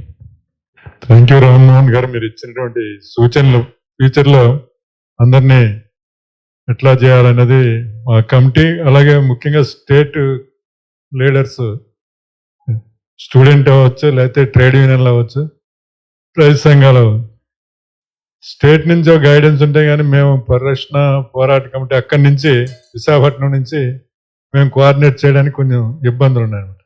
తప్పకుండా మీ అందరూ ఆలోచించి మేమేం చేయాలనేది, మీరేం చేయగలరు అనేది ఒక ఆలోచన ఇస్తే బాగుంటుంది ఇటువంటి కార్యక్రమాలు అని చెప్పి అభినందిస్తూ, ఇప్పుడు మేము హరిబాబు గారు, కౌలు రైతు సంఘం అధ్యక్షులు ఆదినారాయణ గారు, ఈ రౌండ్ టేబుల్లో పాల్గొన్నటువంటి వివిధ సంఘాల నాయకులు అందరికీ ఆంధ్రప్రదేశ్ కౌలు రైతు సంఘం తరఫున మమ్మల్ని ఆహ్వానించినందుకు ధన్యవాదాలు. ఈ పోరాటానికి పూర్తి మద్దతు తెలియజేస్తున్నాం. అయితే ఇవాళ అధికారంలో ఉన్న ప్రభుత్వాలు, బహుశా మీడియా కూడా చూసుంటారు, ఇవాళ సాక్షి వాళ్ళు ఒక్కడే వచ్చారు. వీళ్ళు ఓడిపోతే రేపు ఈటీవీ వాళ్ళు ఒక్కడే వస్తారు. పత్రికలు కూడా అట్లా అయిపోయినాయి. అందుకని ఈ కాలంలో మనం సోషల్ మీడియాని, ఈ బ్లాగ్స్ చేసేవాళ్ళని, యూట్యూబర్స్ని, వీళ్ళందరినీ ఏదన్నా గెట్ టుగెదర్ పెట్టి, ఇప్పటికే తులసి చందు వీడియో చూసిన తర్వాత ఆ పోరాటంలో పాల్గొని చచ్చిపోయిన సంతృప్తిగా ఉంటుంది అనిపించింది. అందుకని అట్లాంటి వాళ్ళందరినీ ఒక చోటకి పిలిచి సోషల్ మీడియా ద్వారా ఇంకా దీన్ని అవేర్నెస్ పెంచేదానికోసం ఏదన్నా ప్లాన్ చేస్తే మంచిదేమనేది నా మొదటి అభిప్రాయం. మా అబ్బాయి కూడా బాంబే ఐఐటీలో చదువుకునేటప్పుడు విశాఖ స్టీల్ ప్లాంట్లో అప్రెంటిస్కి వచ్చాడు. దాంతో వాడు ఇప్పుడు ఎక్కడ రీసెర్చ్ చేస్తున్నాడు. వాడు కూడా ఈ పోరాటాలన్నీ చూస్తున్నాడు. బాగా రెస్పాండ్ అయ్యో ఇట్లా అయిపోతుందనే బాధ చాలామంది యూత్లో ఉంది. అందుకనే నాకు అనిపించేది, మీ ఇటీవల జరిగినటువంటి పోరాటాలన్నీ చూసినా, నేపాల్ అనుభవం చూసినా, మొన్న లడఖ్లో చూసినా, లేకపోతే ఇంతకుముందు ఇక్కడ చూసినా, అర్జీలు సభలు వీటితో ఈ ప్రభుత్వాలు ఏమీ కదిలేది లేదు. ప్రతిపక్షంలో ఉన్నప్పుడు ఒక మాట మాట్లాడతారు, అధికారంలోకి వచ్చినంత అన్ని మానేస్తారు. మా కౌలు రైతులకు సంబంధించి పాత ప్రభుత్వం చాలా దుర్మార్గమైంది, భూ యజమాని సంతకం పెట్టామని నిర్ణయించింది. కాబట్టి అంత దుర్మార్గమైన ప్రభుత్వం, దుర్మార్గుడు వాడు, కాబట్టి మేము వస్తే మంచి మానవత్వం ఉన్నవాళ్ళం, వెంటనే మార్చేస్తామన్నారు.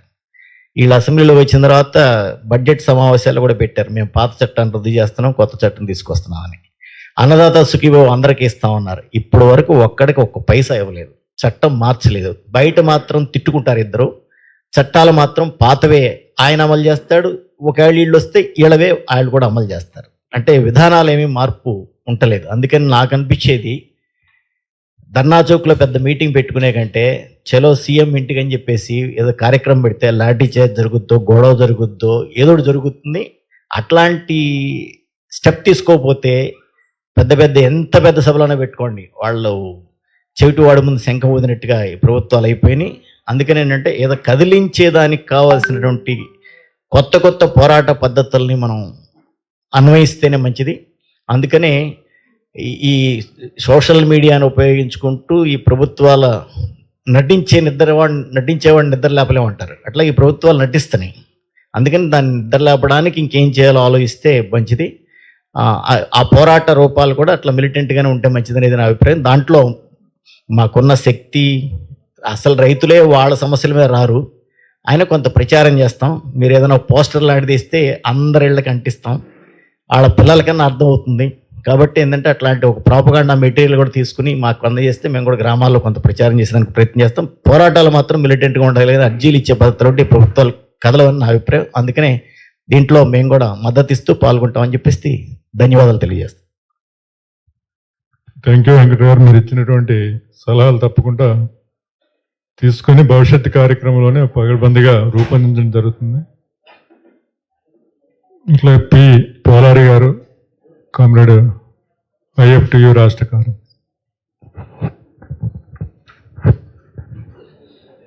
మిత్రులారా, వేదిక మీద ఉన్న అధ్యక్ష వర్గానికి కాంగ్రెస్, తడిగుడ్డతో గొంతు కోయడం అనేది ఏదైతే ఉంటుందో సామెత విశాఖ విషయంలో మనకి వాస్తవంగా అర్థమవుతూ ఉంది. నిన్నగాక మొన్న ఎమ్మెల్సీ సభలో చాలా ధైర్యంగా పచ్చిగా అబద్ధం చెప్తున్న నారా లోకేష్ విశాఖ ఉక్కు ప్రైవేటీకరణ కాదు అనే రకంగా మాట్లాడుతూ ఉన్నాడు. సరే, దాని మీద ట్రోలింగ్ చాలా అవుతుంది. అంటే ఒక పక్కన 34 ముక్కలు చేసేసి ప్రైవేటీకరణ చేస్తూ ముక్కలు ప్రైవేట్ వాళ్ళకి ఇచ్చేస్తూ 5,000 మందిని తొలగించిన పరిస్థితి ఒక పక్కన జరుగుతూ ఉంటే దాన్ని ఆపటానికి ఏమాత్రం ప్రయత్నం చేయకుండా తిరిగి అసలు కాదు అనే రకంగా ధైర్యంగా మాట్లాడుతున్నాయంటే అది ఆశ్చర్యం వేస్తూ ఉంటుంది. విశాఖ ఉక్కు రక్షించడం కోసం ఎన్నికల ముందు మనం చెప్పారు. ఎన్నికల ముందు మాట్లాడిన మాటలు ఎన్నికల తర్వాత లేని పరిస్థితి మనం చూస్తూ ఉన్నాం. ఎన్నికల ముందు చాలా ఉపన్యాసాలు చెప్పారు, ఎన్నికల తర్వాత వాళ్ళ కార్మిక వర్గం మీద దాడి చేస్తూ ఉన్నారు. కార్మికులు పనిచేయట్లేదు, ఉద్యోగులు పనిచేయట్లేదు, నాయకులు వాళ్ళు పనిచేయట్లేదు, ఏదో రకరకాలుగా మొత్తం. అంటే విశాఖ ఉక్కు నష్టాలకు కారణం కార్మికులు, ఉద్యోగులు, నాయకులు అనే రకంగా చిత్రీకరించడానికి ప్రయత్నం చేస్తూ ఉన్నారు ఈ ప్రభుత్వం. నిన్న అధికారులు లేనప్పుడు ఒక రకంగా మాట్లాడారు, అధికారానికి వచ్చి ఒక రకంగా మాట్లాడుతూ ఉన్నారు. సరే, ఇదంతా ఒక భాగం. దీనికి వ్యతిరేకంగా 4 సంవత్సరాలుగా పోరాటం సాగుతూ ఉంది. ప్రధానంగా విశాఖ కేంద్రంగా సాగుతున్న పోరాటం కారణంగా, దానికి రాష్ట్ర మద్దతు కారణంగా 4.5 ఏళ్ళుగా ఆపగలిగాం. అంటే మొత్తంగా అమ్మేసేదానికి, ప్రైవేటీకరణ చేసేదానికి ఏదైతే వాళ్ళకి అవకాశం చెక్కలేదో ఇవాళ దాన్ని అప్పటి నుంచి నష్టాలు ఊబిలోకి వచ్చే రకంగా చేయడమే కాకుండా మొక్కలు చేసి ఏ మొక్క ఒక రకంగా ప్రైవేటీకరణగా చేసే ఒక ప్రక్రియకి పూనుకున్నారు. చాపకన్నీరులాగా వ్యవహారం చేస్తూ ఉన్నారు. దీంట్లో ప్రధానంగా ఒక రకంగా చెప్పాలంటే రాష్ట్ర ప్రభుత్వం బాధ్యత ఉంటుంది. ఇవాళ ప్రైవేటీకరణకి సంబంధించి చంద్రబాబు గారు ఒక రకంగా ఆదిత్యం చెప్పాలి. ఇవాళ ప్రైవేటీకరణ లేదు విశాఖ అంటూ ఉన్నారు, మెడికల్ కాలేజీ ప్రైవేటీకరణ చేస్తూ ఉన్నారు. మొన్ననే ఏఐటీసీ వాళ్ళ ఆఫీసు సమావేశం జరిగింది. టూరిజం శాఖ సంబంధించి కూడా ప్రైవేటీకరణ చేస్తూ ఉన్నారు. అనేక విషయాలు ఉన్నాయి, అన్నీ చాలా ఉన్నాయి. సరిగ్గా కానీ దీనికి ప్రారంభంలో జరిగిన ఎక్కడ లోపం ఉంది, ఎలా ఉంది అనేది వేరే విషయం. కానీ ప్రారంభంలో మనం చేసిన 21-22 సంవత్సరాలు చేసిన ఆ స్పీడ్, ఆ ఉద్యమం అనేది కొద్దిగా తగ్గింది. విశాఖ కేంద్రంగా జరుగుతూ ఉన్న రాష్ట్ర వ్యాప్తంగా ఆ ఉద్యమ నిర్మాణం అనేది కొంత స్లో అయింది. దాన్ని మళ్ళీ పికప్ చేయాల్సిన అవసరం ఉంది. వాస్తవానికి స్టేట్ వైడ్గా ఒక పరిరక్షణ కమిటీ ఉంది. విశాఖ ఉక్కు పరిరక్షణ కమిటీగా మనకి స్థానికంగా ఒక కమిటీ ఉన్నా, స్టేట్ వైడ్గా కూడా ఒక కమిటీ ఉంది. ఇక్కడ సమాచార లోపం ఉందనుకుంటా ఉన్నాను. అంటే మన వాళ్ళు వేసేటప్పుడేమో మాకు వచ్చిన దాంట్లో రౌండ్ టేబుల్ సమావేశంగా ఉంది. కానీ ఇక్కడికి వచ్చేది తెలుస్తుందంటే విశాఖ ఉక్కు పరిరక్షణ కమిటీ సమావేశంగా అనే ఒకటి ఉంది. అంటే మనం కొద్దిగా మాట్లాడుకుని ఉంటే ఎక్కువ మంది విద్యార్థి సంఘాల సమస్య కానీ, మహిళా సంఘాలు అన్నీ ఇందులో ఉన్నాయి, వాళ్ళని సమీకరించుకుంటే బాగుండేది. ఒక ఇదేంది. సరేనా కానీ ఇక్కడ ఏంటంటే మద్దతు అనే సమస్య కాదు, కేవలం ఏదో ఉద్యోగ జీతాల కోసమో చిన్న చిన్న సమస్యల కోసమో ఆ ఉక్కు కార్మికులు చేసే పోరాటం కాదు ఇది. ఉక్కు ప్రైవేటీకరణ కదా ఉద్యమం అనేది అది రాష్ట్ర ప్రజల ఆస్తి, దాన్ని రక్షించుకోవడం అనేది రాష్ట్ర ప్రజలందరూ బాధ్యత. అందులో భాగంగా కార్మిక సంఘాలు, రాజకీయ పార్టీలు అందరూ బాధ్యత. అందరి యొక్క ఎవరికి మద్దతు కాదు, ఇది అందరి బాధ్యతకి చేయాల్సిన అవసరం ఉంటుంది. ఆ రకంగా ఇన్వాల్వ్ చేసుకోవాల్సిన అవసరం ఉంటుంది. రెండు రకాలుగా, ఒకటి ఏంటంటే నిజంగా 5,000 మందిని తొలగించిన తర్వాత, స్థానికంగా 5,000 మంది తొలగించిన తర్వాత అక్కడ ఉద్యమం ఇంకా మనం పెంచడానికి అవకాశం ఉంటుంది. 5,000 మందిని వాళ్ళు నిన్నటి దాకా లో ఉన్న వాళ్ళు బయట ఉన్నారు, వాళ్ళని ఎట్లా మనం ఉద్యమంలో తీసుకురావాలి, నిర్వాసులను ఏ రకంగా ఉద్యమం తీసుకురావాలి, ఆర్కాడ్లోని వాళ్ళు ఏ రకంగా ఉద్యమం తీసుకురావాలి, ఆ రకంగా స్థానికంగా ఎట్లా మనం ఇంకా వాళ్ళందరిని ఇన్వాల్వ్ చేసుకుని విశాఖ కేంద్రంగా ఎట్లా ఉద్యమం నిర్వహించాలని పరిరక్షణ కమిటీ ఒక ఆలోచన చేయాలి. రెండో వైపున రాజకీయ పార్టీలుగా, ప్రజా సంఘాలుగా ఒక రాష్ట్ర వ్యాప్త ఉద్యమం ఎట్లా మనం చేయాలని ఆలోచన చేసుకోవాలి. దానికి సంబంధించి చెలో విజయవాడ కార్యక్రమం సంబంధించి ఏ స్థాయిలో చేద్దాం, నిజమే వారు చెప్పేదిగా దాన్ని చేయాలి. చాలా కార్యక్రమాలు చేస్తాం, సీరియస్ కార్యక్రమం చేయాలి. సడన్గా సీరియస్ కార్యక్రమం అంటే అవ్వకపోవచ్చేమో, కానీ విశాఖ చెలో విజయవాడ కార్యక్రమం పెట్టి దాని తర్వాత స్పీడప్ చేసుకుని బంధుకు మళ్ళీ అదే అవసరం ఉంటుంది.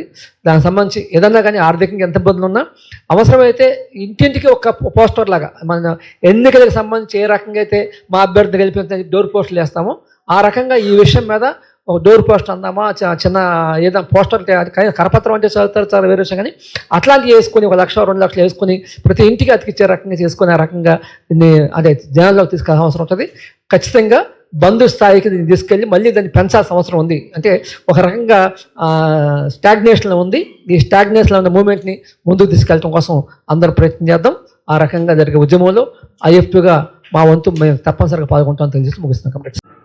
కంప్లీట్ ఐఎఫ్టీ నాయకులు చెప్పినట్టు ఇక్కడ రాష్ట్ర స్టేట్లో ఒక కమిటీ ఉంది, పరిరక్షణ పోరాట కమిటీ. మేము ఒక రకమైన ఆలోచన అయితే ఉంది, స్టేట్ హెడ్ క్వార్టర్ నుంచే ఇవి ఆర్గనైజ్ చేసుంటే కొంత మాకు కూడా సౌలభ్యం కలిగి అక్కడికక్కడ పాల్గొనడానికి అవకాశం ఉంటుంది. ఇన్ఫర్మేషన్ ఫాస్ట్గా వెళ్తుంది అందరికీ.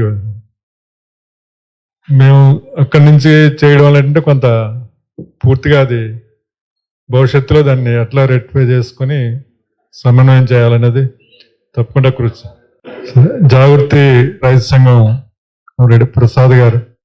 అధ్యక్ష, మిత్రులారా, ఇవాళ విశాఖ స్టీల్ ప్లాంట్ మన పెద్దలు చెప్పిన దాని ప్రకారం అంపశయ్య మీద ఉంది. అంటే ఒక రకంగా ICUలో శ్వాస ఆడుతూ జీవించలేని పరిస్థితిలో ఉంది. దీన్ని బతికించాలంటే ఏర్పాటుకు ఏదైతే విశాఖ ఉక్కు ఆందోళన హక్కు అని ఒక ప్రజా ఉద్యమం జరిగిందో ఆ స్థాయిలో ప్రాణత్యాగాలు జరగకపోయినా, అంతట రక్తం త్యాగం జరగకపోయినప్పటికీ ఈ ప్రభుత్వానికి, కేంద్ర రాష్ట్ర ప్రభుత్వాలు డబుల్ ఇంజిన్ సర్కార్ అంటున్నారు, ఈ ఇంజిన్కి ఏదైతే ఇంధనం లాంటి ప్రజల ఓటు హక్కు ఉందో ఆ ప్రజల్ని కదిలించి ఒక ప్రజాప్రతిని, ఒక కార్యాచరణని, ఒక పెద్ద ఎత్తున ఆందోళనని, అవసరమైతే అన్ని సంఘాలు అలాగే కలిసి వచ్చే రాజకీయ పార్టీలని కలుపుకొని ఒక ప్రజా ఉద్యమాన్ని ఒక రాజకీయ ఉద్యమంగా మలిస్తే తప్ప దీనికి ఆక్సిజన్ ఇచ్చి బతికించలేని పరిస్థితి ఏర్పడింది. ఇది కేవలం ఆంధ్రప్రదేశే కాకుండా విడిపోయిన తెలంగాణ, ఆంధ్ర కలిపి ఒక బలమైన ఉద్యమంగా తీసుకొస్తే తప్ప దీనికి పరిష్కారం లేదు. ఆ దిశగా ఈ రౌండ్ టేబుల్ సమావేశం ముందుకు తీసుకుపోతుందని, రౌండ్ టేబుల్ సమావేశంలో తీసుకున్న రాజకీయ తీర్మానాన్ని, తీసుకునే కార్యాచరణని టీవీసీగా మా వంతుగా మా శక్తి మేరకు అన్నిటిలో పాల్గొంటామని, ఉద్యమ బలోపేతానికి, విశాఖ స్టీల్ ప్లాంట్ పరిరక్షణకి కట్టుబడి ఉంటామని తెలియజేసుకుంటూ అవకాశం కల్పించిన మిత్రులకి ధన్యవాదాలు. సలీం గారు, AICTU. కామ్రేడ్స్, విశాఖ ఉక్కు పరిరక్షణ కమిటీ ఆధ్వర్యంలో గతంలో కూడాను చాలా సమావేశాలు జరిగినాయి. మేము ఇంతకుముందు సమావేశంలో ఉద్యమాన్ని రూపొందించుకోవాలి అనుకుంటే ఒక కొత్తగా ప్రణాళిక సిద్ధం చేసుకోవాలని చెప్పి ఒక తీర్మానాన్ని ఏర్పాటు చేసుకున్నాం. ఆ సమయంలో విద్యార్థి, యువజన, కార్మిక, రైతు సంఘాలు, అన్ని సంఘాలు, ప్రజా సంఘాలు, వివిధ రాజకీయ పార్టీలతో సహా అందరినీ కలుపుకుంటూ మన రాష్ట్రాన్ని 4 భాగాలుగా విభజించుకొని రాష్ట్ర స్థాయిలో సదస్సుల్ని బహిరంగంగా ఒక పెద్ద సదస్సుల్ని, సమావేశాన్ని ఏర్పాటు చేద్దామని చెప్పి అనుకోవడం జరిగింది. అలాగే విశాఖ ఉక్కు పరిరక్షణ కమిటీ ఆధ్వర్యంలో ఉమ్మడిగా ఒక పాంప్లెట్ని వేసి గ్రామ స్థాయి నుంచి ఉద్యమంలో ప్రజల్ని భాగస్వామ్యం చేసుకొని ఉద్యమాన్ని ఊపందించుకునే విధంగా ఒక పాంప్లెట్ ఏర్పాటు చేసుకుందాం అనుకున్నాం. అయితే అన్ని సంఘాలు కూడా ప్రయత్నం అయితే చేస్తున్నాయి. మా ఎంసీపీ పార్టీ నుంచి, ఏఐసిటి నుంచి కూడాను మేము అక్కడ 635వ రోజు కూడా మేము అక్కడికి వెళ్ళి ఉద్యమంలో పార్టిసిపేట్ చేశాం. మా రాష్ట్ర కార్యదర్శి గారు, ఏఐసిటి రాష్ట్ర అధ్యక్షులు, సహాయ కార్యదర్శులు అందరూ కలిసి. అయితే విద్యార్థులు అందరూ కూడా ప్రయత్నం అయితే చేస్తున్నాం. ప్రస్తుత పరిస్థితిలో సోషల్ మీడియా ప్రతి ఒక్కరి మీద కూడా బాగా ప్రభావం చూపిస్తుంది. సోషల్ మీడియా కోఆర్డినేటర్ని నిర్మించి ఉద్యమంలో ముఖ్యంగా విశాఖ ఉక్కుని ఎందుకు కాపాడుకోవాలి, విశాఖ ఉక్కు మన ఆంధ్రప్రదేశ్లో ఉన్నటువంటి అత్యంత భారీ పరిశ్రమ, భావితరాలకు ఏ విధంగా ఉపయోగపడుతుంది, రానున్న రోజుల్లో మనం ఏ విధంగా నష్టపోతాం అనే దాని గురించి పూర్తి అవగాహన కల్పించడంలో మన లోపం ఉందేమో అని చెప్పి నేను అనుమానం వ్యక్తం చేస్తున్నాను. కాబట్టి విశాఖ ఉక్కు పరిరక్షణ కమిటీ ఈ విషయాన్ని దృష్టిలో పెట్టుకొని మన విద్యార్థి సంఘం నుంచి కూడాను ఆయన మాటలు కూడా తీసుకోవాల్సిన విషయం ఉంది. ఎందుకంటే విద్యార్థుల నుంచే ఒక ఉద్యమము ఎక్కువ శాతం కూడా పాపులర్ అవ్వడానికి, సక్సెస్ అవ్వడానికి కూడా కీలకం అవుతుంది. అలాగే సీనియర్స్ ఉన్నారు, కార్యాచరణ గట్టిగా సిద్ధం చేసి ఇంతకుముందు గతంలో సమావేశాల్లో కూడా మేము అనుకున్నాం, ప్రభుత్వాలకి చురక తగలట్లా, ప్రభుత్వాలకి చురక తగులితే దిగి వస్తాయి. 4.5 సంవత్సరాల నుంచి ఉద్యమం చేస్తున్నా కానీ ఇప్పటికి కూడా వాళ్ళు దిగి రావట్లేదంటే ఉద్యమం చేసేటోడు వచ్చేసి రాజకీయ నాయకులు అందరూ కూడా మీకే మద్దతు అంటున్నారు, బయటకు వచ్చేటప్పుడు మారిపోతున్నారు. ఎంపీలు ఇళ్ళు, ఎమ్మెల్యేలు ఇళ్ళు, ఇంటి ముట్టడులు కూడా చేద్దామని చెప్పి మనం కార్యాచరణ సిద్ధం చేసుకున్నాం, తీర్మానం కూడా చేసుకున్నాం. కానీ ఎక్కడో లోపం జరుగుతుంది కాబట్టి దీన్ని సరిచేసి ఉద్యమాన్ని ముందుకు తీసుకెళ్లాలని చెప్పేసి, కార్మికులకు అందరూ కూడా మేము అండగా ఉంటామని చెప్పేసి ఎంసీపీ పార్టీ, ఏఐసిటియు, విశాఖ ఉక్కు పరిరక్షణ కమిటీ ఏ నిర్ణయం తీసుకున్నా ఆ పోరాటంలో మేము భాగస్వామ్యంగా ఉంటామని చెప్పేసి ఏదైతే తీర్మానాన్ని ప్రవేశపెట్టి ఆ తీర్మానాన్ని మేము పూర్తి మద్దతు తెలియజేస్తున్నాం. ఉత్తరాంధ్ర అభివృద్ధి వేదిక కామ్రేడ్ వాసు గారు. ఈ రౌండ్ టేబుల్ సమావేశానికి హాజరైన పెద్దలందరికీ కూడా ఉత్తరాంధ్ర అభివృద్ధి వేదిక తరపున అభినందనలు తెలియజేస్తున్నాను. ఉత్తరాంధ్ర అభివృద్ధి వేదిక ఈ ఉత్తరాంధ్ర అభివృద్ధి కోసం ప్రణాళికల్ని రూపొందించడంలో ముఖ్యంగా ఒక కీలకమైనటువంటి పాత్ర నిర్వహిస్తోంది. ఈ ప్రణాళికలో విశాఖ ఉక్కును కాపాడుకోవాలి అనేటటువంటిది కూడా ఒక ప్రధానమైనటువంటి అంశం. ఎందుకంటే విశాఖ ఉక్కు అనేటటువంటిది నా ముందు మాట్లాడినటువంటి పెద్దలు చెప్పినట్టుగా ఒక సెంటిమెంట్ అంశంతో పాటుగా ఇది మొత్తం ఉత్తరాంధ్రలో ఉండేటటువంటి అన్ని జిల్లాలకి కూడా ఆక్సిజన్ అందించేటటువంటి ఒక సంస్థ. ఎందుకంటే ఉత్తరాంధ్రలో ఉండే అన్ని జిల్లాల నుంచి కూడా ఈ విశాఖ స్టీల్ ప్లాంట్లో ఉద్యోగులుగా పనిచేస్తున్నారు. స్టీల్ ప్లాంట్లో ఉద్యోగం అంటే చాలా ప్రతిష్టాత్మకంగా భావించేటటువంటి పరిస్థితి అనేటటువంటిది ఉండేది. ఆ విధంగా ఈ ప్రాంతంలో ఉద్యోగ అవకాశాలను సృష్టించింది, ఆర్థిక అవకాశాలను సృష్టించింది. ఆ విధంగా ఈ స్టీల్ ప్లాంట్ ఉండడం వల్ల ఈ ప్రాంతం తాలూకా అభివృద్ధికి కూడా ఎంతో బాగా దోహదపడింది. అందువలన ఇది ఈ ప్లాంట్ని కాపాడుకోవడం అనేటటువంటిది చాలా కీలకమైనటువంటి అంశంగా ఉత్తరాంధ్ర అభివృద్ధి వేదిక భావిస్తుంది. అలాగే ఈరోజు ఉత్తరాంధ్రలో చూసుకున్నప్పుడు పారిశ్రామికం, విశాఖపట్నం తప్ప మిగిలిన ప్రాంతం అంతా కూడా పారిశ్రామికంగా బాగా వెనకబడినటువంటి ప్రాంతం. ఉన్నటువంటి సాంప్రదాయక పరిశ్రమలన్నీ కూడా మూతపడిపోతున్నాయి. ఉదాహరణకు విజయనగరం జిల్లాలో ఫెర్రో ఎల్ఐస్, జూట్ పరిశ్రమ ప్రధానమైనదిగా ఉండేది. ఈరోజు అది పూర్తిగా ఒక్కొక్కటిగా మూతపడి దాదాపు లేవనే చెప్పుకోవాలి. అలాగే మైన్స్ అనేటటువంటిది కూడా ఒక కీలకమైనటువంటి, ఆ మైనింగ్ ఇండస్ట్రీ కూడా ఇప్పుడు క్లోజ్ అయిపోతుంది. ఎందుకంటే దీంట్లో రకరకాల పెద్ద పెద్ద కాంట్రాక్టర్స్ వీళ్ళందరూ కూడా ఎంటర్ అయ్యేటటువంటి ప్రయత్నం చేస్తున్నారు. ఆ విధంగా ఇప్పటిదాకా ఉండేటటువంటి ఎక్కువ మంది కార్మికులతో జరిగేటటువంటి మైనింగ్ యాక్టివిటీ ఈరోజు అత్యాధునికమైనటువంటి యంత్రాలతో తక్కువ మంది కార్మికులతో అది జరిగిపోయేటటువంటి దిశగా ఈరోజు ప్రయత్నాలు జరుగుతున్నాయి. కాబట్టి ఈ విధంగా విశాఖపట్నంలో ఉండేటటువంటి పబ్లిక్ సెక్టార్ ఏదైతే ఉందో ఆ పబ్లిక్ సెక్టారే ఈరోజు మొత్తం ఉత్తరాంధ్రకి పారిశ్రామికంగా ఎన్నో అవకాశాలు కల్పిస్తుంది. అందువలన పారిశ్రామిక అభివృద్ధి కోసం కూడా ఈరోజు మనం విశాఖ స్టీల్ ప్లాంట్ని కాపాడుకోవాల్సిన అవసరం ఉంది. అయితే ఇప్పటి వరకు ఎందుకు ప్రభుత్వం చేయలేకపోతుంది? దీనికి కూడా మనం దీనికి కారణం ఏమిటి అంటే ఒకటే కారణం, విశాఖ స్టీల్ ప్లాంట్ కార్మికులు చేస్తున్న పోరాటమే దీనికి కారణం. లేకపోతే ఈరోజు ఈ ముక్కలుగా చేసి అమ్మేలనేటటువంటి ఆలోచన ఈరోజు చేస్తుంది. ఈ పోరాటమే స్టీల్ ప్లాంట్లో ఉండేటటువంటి కార్మికులు పనిచేయడం లేదు. ఇప్పుడు ఆ పల్లా శ్రీనివాస్ గారు రాష్ట్రంలోనే అత్యధిక మెజార్టీతో గెలిచినటువంటి ఎమ్మెల్యే అసెంబ్లీ సాక్షిగా అన్ని అబద్ధాలు ఆయన మాట్లాడుతున్నాడంటే ఏమనుకోవాలి? బ్లాస్ట్ ఫర్నేస్ పనిచేయడం లేదని చెప్పి, స్టార్ట్ చేయడం లేదని చెప్పేసి, ఉత్పత్తి జరగడం లేదని చెప్పి, నష్టాలు వస్తున్నాయని చెప్పేసి, నష్టాలు ఎప్పటి నుంచి ప్రారంభమయ్యాయి? ఏ రోజైతే కేంద్ర ప్రభుత్వం దీన్ని ప్రైవేటు పరం చేయాలని నిర్ణయం చేసిందో ఆ రోజు నుంచి నష్టాలు ప్రారంభమయ్యాయి. ఎప్పటిదాకా లాభాల్లోనే నడిచింది. అంటే కావాలనే దీన్ని నష్టాల్లోకి తీసుకెళ్లేటటువంటి ప్రయత్నం అనేటటువంటి చేస్తున్నారు.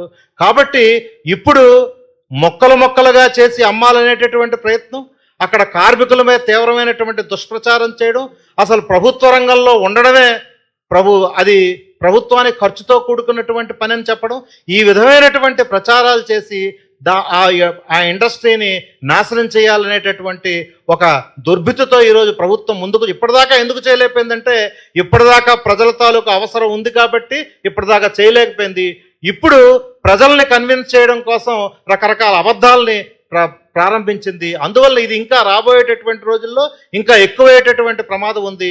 అందువలన ఈ టైంలోనే మొత్తం కార్మిక సంఘాలు, రాజకీయ పార్టీలు, అలాగే ఉత్తరాంధ్రలో ఉండేటి రకరకాల స్వచ్ఛంద సంస్థలు, రకరకాలైనటువంటి సివిల్ సొసైటీసు, మేధావులు అనేక మంది ఉన్నారు.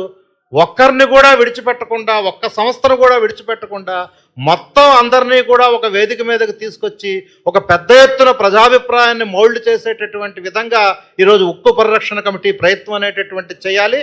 ఆ విధమైనటువంటి ప్రయత్నంలో, ఆ విధమైనటువంటి కృషిలో ఉత్తరాంధ్ర అభివృద్ధి వేదిక కూడా తన వంతు సహకారాన్ని అందిస్తుందని చెప్పి ఈ ఉత్తరాంధ్రలో ఉండేటటువంటి మేధావులు, ముఖ్యమైనటువంటి వ్యక్తుల తాలూకు అభిప్రాయాలను కేడగట్టి ఈ ఉక్కు ఫ్యాక్టరీని పరిరక్షించుకోవడం కోసం తనదైనటువంటి పాత్ర నిర్వహిస్తామని చెప్పి ఈ సందర్భంగా తెలియజేస్తూ ముగిస్తున్నాను. పోరాట కమిటీ చైర్మన్ అయినటువంటి సిహెచ్ నరసింహరావు గారు 2 నిమిషాలు మాట్లాడుతారు. అధ్యక్షులు ఆదినారాయణ గారు, ఈ రౌండ్ టేబుల్ సమావేశానికి హాజరైన ప్రజా సంఘాల నాయకులందరికీ కూడా నమస్కారం. అలాగే మీరు ఇప్పుడే తీర్మానాన్ని ఆమోదించినందుకు కూడా ధన్యవాదాలు. ప్రత్యేకంగా కేంద్ర బీజేపీ ప్రభుత్వం 2021లో విశాఖ స్టీల్ ప్లాంట్ని 100% ప్రైవేటీకరణ చేస్తామని నిర్ణయించింది. ఆ రోజు నుంచి ఈ రోజు వరకు కూడా వాళ్ళ విధానాన్ని అమలు చేయాలని ప్రయత్నం చేస్తున్నారు. మొదట పోస్కో దక్షిణ కొరియా కంపెనీతో ఒప్పందం చేశారు. ఆ ఒప్పందం ఫెయిల్ అయింది. దాన్ని మా యాజిటేషన్ వల్లనే వాళ్ళు పారిపోయారు, మళ్ళా రాలా. తర్వాత టాటాతో ఒక ఒప్పందం చేశారు, అది కూడా ఆగిపోయింది. తర్వాత జిందాల్తో ఒక అగ్రిమెంట్ చేశారు, అది కూడా ఇప్పుడు అది ఆర్సెలర్ మెట్టలో ఎవరో ఒక ఎంఎన్సి కంపెనీకి ఇవ్వడానికి సిద్ధపడి ముందు దీన్ని ముక్కలు చేసి ఆపరేషన్ అండ్ మెయింటెనెన్స్ అంటే మొత్తం పనులు ముందు ఫస్ట్ మన ప్లాంట్కి గంగవరం పోర్ట్ నుంచి రా మెటీరియల్ వస్తుంది. ఆ డిపార్ట్మెంట్ రా మెటీరియల్ RMHP అంటారు, రా మెటీరియల్ హ్యాండింగ్ ప్లాంట్. దీని కోలు, ఐరన్ ఓరు వస్తుంది. ఈ వచ్చేటువంటి బెల్ట్ దగ్గర నుంచి జరిగేటువంటి ప్రతి పని, ఆపరేషన్ మెయింటెనెన్స్ అన్నీ ఆఫీసర్ కూడా ఉండక్కర్లా, పర్మనెంట్ ఎంప్లాయీ ఉండక్కర్లా, కాంట్రాక్ట్ లేబర్ ఉండక్కర్లా, మొత్తం పనులన్నీ కూడా వాళ్ళకి ఇస్తారు. అంటే వీళ్ళంతా మొత్తం అందరినీ బయటకు పంపిస్తారు. అట్లా మొత్తం స్టీల్ ప్లాంట్ల అన్ని విభాగాలని కూడా ప్రైవేట్ చేయాలి అనేటువంటిది. అంటే మొత్తంగా స్ట్రాటజిక్ సేల్గా 100% చేయలేకపోతున్నారు కాబట్టి ఇప్పుడు ఈ పద్ధతిలో ఇది లేటెస్ట్. దీనికి గతానికి ఇప్పటికీ తేడా ఏమిటనంటే, గతం ఏ ప్రభుత్వం ఉన్నా లోపల వాళ్ళకి ఏదన్నా ఉండనివ్వండి, మా పోరాటాన్ని బలపరిచారు ఓపెన్గా. ఇప్పుడు కూటమి ప్రభుత్వం అధికారంలోకి వచ్చిన తర్వాత వాళ్ళు మేము ప్యాకేజ్ ఇచ్చాం, ఇదే పరిష్కారం అవుతుంది అనే పేరుతోటి ఇప్పుడు జరిగేటువంటి యాజిటేషన్ మొత్తాన్ని అణిచేయాలని ప్రయత్నం చేస్తున్నారు. లోపల ఎంప్లాయీస్ లేకుండా చేసి ఆ విధంగా ప్లాంట్లో యాజిటేషన్ లేకుండా, అట్లాగే బయట కూడా ఎటువంటి ఉద్యమం జరగకుండా టెంట్ కూడా కూల్చేశారు. హైకోర్టు ఉత్తర్వులు ఇచ్చింది, అయినా కూడా ఇంప్లిమెంట్ చేయడం లేదు. మళ్ళా హైకోర్టుకి కంటెంప్ట్ మీద హైకోర్టుకి వెళ్లాల్సిన పరిస్థితి అనేటువంటిది వచ్చింది. ఇది గతానికి ఇప్పటికి మేజర్ తేడా ఏమిటనంటే, గతంలో పోరాటం జరిగేదాన్ని ఎవడు వ్యతిరేకించాల, ఇప్పుడున్నటువంటి కూటమి ప్రభుత్వం నేరుగా వ్యతిరేకిస్తూ దీన్ని అణచాలని లోపల ఇందాక రాజశేఖర్ చెప్పారు, ఎమర్జెన్సీ సిచ్యువేషను, సస్పెన్షన్లు, ఛార్జ్ షీట్లు కదలకుండా సోషల్ మీడియాలో కూడా వచ్చేది కూడా ప్రభుత్వం మీద మీరు విమర్శించకూడదని వెంటనే హెచ్ఓడీలు పిలిచి వార్నింగ్లు ఇస్తున్నారు. ఆ విధంగా ఒక భయకంపితమైనటువంటి వాతావరణాన్ని లోపల కల్పిస్తున్నారు. అందుకని ఈరోజు మన ఉద్యమాన్ని మరింత ఉధృతం చేయాలి. రాష్ట్ర ప్రజల యొక్క ఉద్యమంగా ఇది మారాలి. లోపల జరిగేటువంటి యాజిటేషన్ కాకుండా బయట కూడా జరగకపోతే ఈ ఉద్యమాన్ని ఇందాక మన ప్రసాద్ గారు చెప్పినట్టు అంబసైకి నెట్టాలని ప్రయత్నం చేస్తుంది. కానీ గత 5 ఏళ్ల నుంచి కూడా చేస్తుంది. ఇప్పటికీ కూడా 1% కూడా డిజిన్వెస్ట్మెంట్ కాల. శైలిలో ఉన్నటువంటి బిలాయ్, బొకారో, దుర్గాపూర్, ఊరికల 35% డిజిన్వెస్ట్మెంట్ అయింది. అందుకని మా పోరాటం వల్లనే ఆగింది. రాజకీయ నాయకులు ఏం చెప్పినా వాళ్ళ వల్ల ఏమీ ఆగలేదు. పోరాటం వల్ల ఆగింది. పోరాటం వల్లనే ఇది కాపాడబడుతుంది. అందుకని రాబోయే రోజుల్లో కూడా దీన్ని ఉద్యమం ఉధృతం చేయాలని ఈ తీర్మానంలో పెట్టిన అన్ని అంశాలతో పాటు ఇప్పుడు రాజకీయ పార్టీలతో రౌండ్ టేబుల్ జరిగింది ఇక్కడే. ఇప్పుడు ప్రజా సంఘాలు, నెక్స్ట్ యూనివర్సిటీస్, అనుకోకుండా నాగార్జున సాగర్ వాళ్లే ప్లాన్ చేసి యూనివర్సిటీలో పరిరక్షణ కోసం ఒక మీటింగ్ వేస్తా అన్నారు. దానికి మేము కూడా అటెండ్ అవుతాం. అట్లా ఆంధ్ర యూనివర్సిటీ, తిరుపతి, అట్లా యూనివర్సిటీస్ అన్నింటిలో విద్యార్థుల్లో నుంచి తీసుకొని తర్వాత సంతకాలు, ఇది జాత, ఇవన్నీ కూడా ఏంటంటే లాంగ్ టర్మ్ ప్రాసెస్. దానికి ముందు ప్రిపరేషన్ అనేటువంటిది సిద్ధం చేయడానికి రాష్ట్ర వ్యాప్తమైనటువంటి విద్యార్థి యువజనులు, అట్లాగే మన ప్రజా సంఘాలన్నీ, అలాగే మనం టీచర్స్ని వాళ్ళని కూడా పిలిచాం, ఎన్జిఓస్ అందరినీ కూడా పిలిచాం. ఈసారి మరింత విస్తృతంగా జరిగేటట్టు ప్రయత్నం చేద్దాం.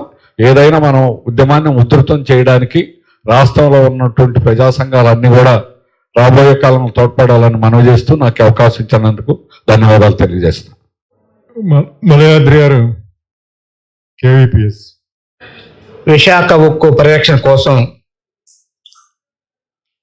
కేంద్ర రాష్ట్ర ప్రభుత్వాలు దుర్మార్గంగా వ్యవహరించే క్రమంలో ప్రైవేటు వ్యక్తులకి కట్టబెట్టేందుకు, ఈ స్టీల్ ప్లాంట్ని మొత్తం కూడా నాశనం చేసేందుకు ప్రయత్నంలో భాగంగా కేంద్ర రాష్ట్ర ప్రభుత్వాలు దొంగ నాటకం ఆడుతున్నాయనేది కేవీపీఎస్ అభిప్రాయం. దాన్ని నిలబెట్టుకోవటం కోసం స్థానికంగా ఉన్నటువంటి ఉక్కు పరిశ్రమ ఉద్యోగులు కావచ్చు, కాంట్రాక్ట్ ఉద్యోగులు కావచ్చు, దానికి మద్దతుగా కార్మిక ప్రజా సంఘాలు చేసేటటువంటి ఉద్యమం చాలా మహత్తరమైంది, చాలా కీలకమైంది. ఆ ఉద్యమం ప్రభావమే కేంద్ర రాష్ట్ర ప్రభుత్వాలు వెనకాడుతున్నట్టు నటిస్తున్నాయని తప్ప మరొకటి కాదని చెప్పి మేము అభిప్రాయపడతా ఉన్నాం. ఈ యొక్క విశాఖ ఉక్కుని కాపాడటం కోసం చేసేటువంటి విశాఖ ఉక్కు పరిరక్షణ కమిటీ, పోరాట పరిరక్షణ కమిటీ ఏదైతే కార్యాచరణ తీసుకుంటుందో ఆ కార్యాచరణలో కూడా కేవీపీఎస్, కుల వివక్ష వ్యతిరేక పోరాట సంఘం సంపూర్ణమైన మద్దతు ఇస్తూ ఉంది. ఇదే క్రమంలో ఈ యొక్క విశాఖ ఉక్కు పరిరక్షణ కోసం జరిగినటువంటి ఈ ఇన్ని రోజుల పోరాటంలో భాగంగా నేను కేవీపీఎస్గా 3 సార్లు విశాఖ ఉక్కు ఆ పోరాటానికి నేను ప్రత్యేకంగా పాల్గొన్నాను.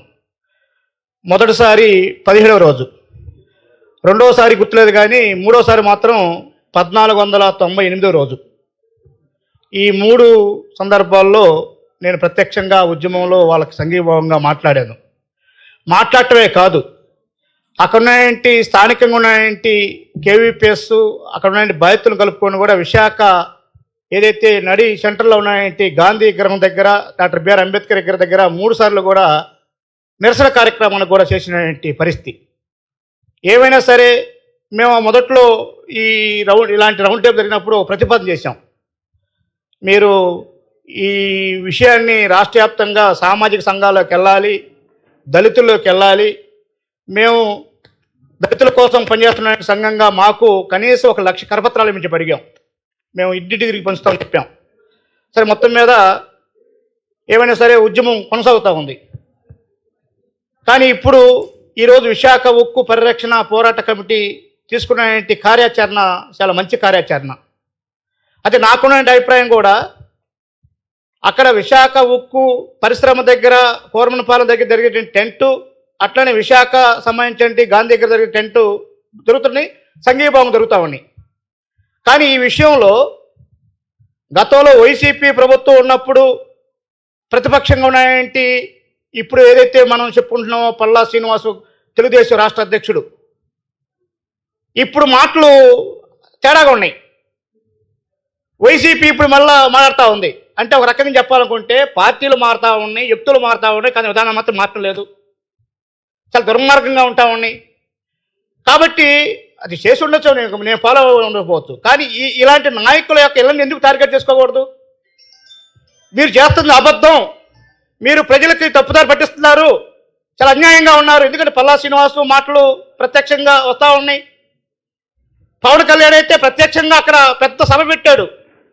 మరి పవన్ కళ్యాణ్ మాటలు ప్రత్యేక పక్కదారి పట్టిస్తూ ఉన్నాయి. రెండోది, ఇప్పుడు ప్రతిపక్ష నాయకుడు ఉన్నాయంటే వైసీపీ కూడా తేడాగా ఉన్నటువంటి పరిస్థితి. కాబట్టి ఈ విషయాన్ని ప్రజల్లో తీసుకెళ్ళటం కోసం ఇప్పుడు తీసుకునే కార్యాచరణ మంచి కార్యాచరణే కాదంట్లో, మంచి కార్యాచరణ చేస్తున్నారు.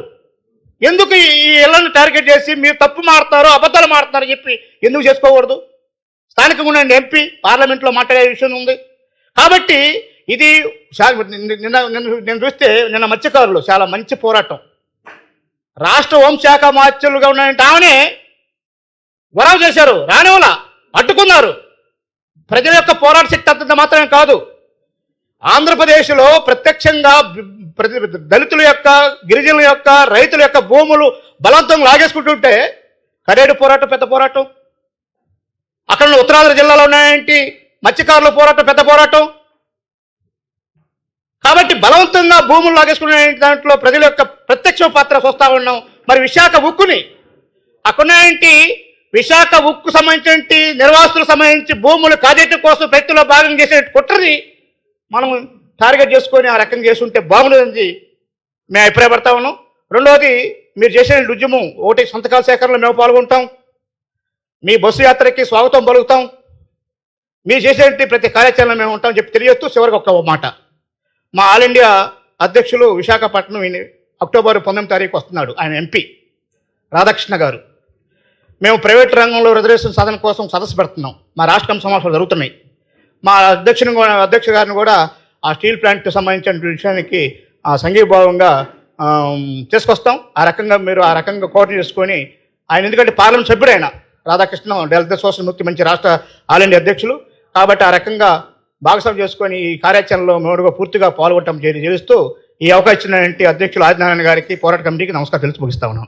ఐఎన్టీసీ రాష్ట్ర ప్రధాన కార్యదర్శి శ్రీ కాంతి కుమార్ గారిని ఈ రౌండ్ టేబుల్ సమావేశానికి అధ్యక్షత వహించిన అధ్యక్ష వర్గానికి మరియు హాజరైన ప్రజా సంఘాల నాయకులకు ఐఎన్టీసీ పక్షాన నమస్కారాలు. మిత్రులారా, మరి ముందు మాట్లాడిన పెద్దలందరూ దీని పూర్వాపరాలు వివరించారు. ఇది ఏ పార్టీ అయినా అధికారంలో లేనప్పుడు కార్మికుల సమస్యలపై సానుకూల దృక్పథం, సంఘీభావం తెలియజేస్తూ అధికారంలోకి వచ్చిన తర్వాత దానికి పూర్తిగా భిన్నమైనటువంటి ధోరణిలో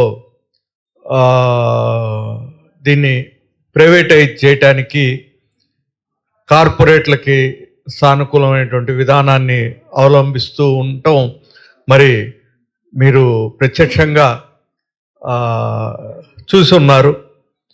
ఈ పరిస్థితుల్లో పోరాటాల ద్వారా సాధించినటువంటి ఈ ఉక్కు కర్మాగారం దీన్ని కాపాడుకోవటానికి కూడా మరి ఇందాక నరసింహరావు గారు చెప్పినట్లుగా ఇది ప్రజా ఉద్యమంగా మారితేనే ఈ ప్రభుత్వాలు దానికి వారి కార్పొరేట్ అనుకూల విధానాల నుంచి బయటికి వచ్చి ఈ కార్మికుల సమస్యలపై సానుకూలంగా నిర్ణయం తీసుకునే అవకాశం ఉంది. మరి ఇది ప్రజా ఉద్యమంగా మార్చాలి అంటే కార్మికులతో పాటు మరి నిర్వాసితులు ఎవరైతే ఈ ఉక్కు కర్మాగారానికి మరి భూములు ఇచ్చి అనేక రకాలుగా సహకరించినటువంటి స్థానిక ప్రజలతో పాటు మరి రాష్ట్ర వ్యాప్తంగా గతంలో మరి పోరాటాలు ప్రజలందరూ కలిసి సాధించినటువంటి కర్మాగారం కాబట్టి దీన్ని విస్తృతంగా మరి ఆ అనుభవం గతంలో వామపక్ష సంఘాలు ఆర్టీసీ ఉద్యమం కానివ్వండి, విద్యుత్ సంస్కరణలపై ఉద్యమం కానివ్వండి, మరి విషయాన్ని ప్రజల్లోకి తీసుకెళ్ళటంలో అనుభవం మరియు ఫలితాలు కూడా సాధించి ఉన్నాయి కాబట్టి దీంట్లో మరి ఐఎన్టీయూసీ పక్షాన స్థానికంగా ఉన్నటువంటి రాజశేఖర్ గారితో పాటు మరి రాష్ట్ర వ్యాప్తంగా ఉన్నటువంటి ఐఎన్టీయూసీ అనుబంధ సంఘాలు కూడా మీతో కలిసి పనిచేస్తాయని చెప్పేసి తెలియజేస్తూ సెలవు తీసుకుంటాం. రమాదేవి గారు కమరెడ్డి 5వ నాయకురాలు మాట్లాడతారు. సభాధ్యక్షులు, ఉద్యమ నాయకులు ఆదినారాయణ గారికి, ఈ స్టీల్ ప్లాంట్ ప్రైవేటీకరణ వ్యతిరేక పోరాటంలో ముందు నుంచి నిలబడి పోరాడుతున్నటువంటి నరసింహరావు గారు, ఇతర నాయకులు, ప్రజా సంఘాల నేతలందరికీ నమస్కారం. ఇది పోరాటానికి సన్నాహం చేస్తూ ఏర్పాటు చేయబడినటువంటి ఒక రౌండ్ టేబుల్ సమావేశం. ఇలాంటివి మనం విస్తృతంగా నిర్వహించాల్సినటువంటి అవసరం పెరుగుతూ ఉంది. దీనికి ప్రజల్ని ఒక న్యాయమైనటువంటి విషయం చాలా అన్యాయమైనటువంటి పద్ధతుల్లో దీన్ని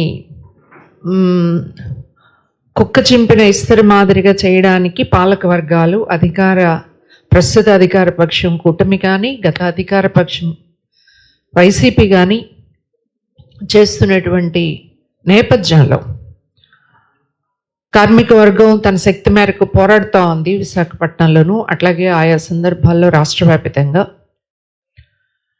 మహిళా సంఘం కూడా అక్కడ విశాఖపట్నంలో కార్మికులు జరిపేటటువంటి పోరాటాల్లో తన వంతుగా పాల్గొంటున్నది. అయితే ఇది సరిపోదు, దీన్ని విస్తృతం చేయాల్సిన అవసరం ఉంది.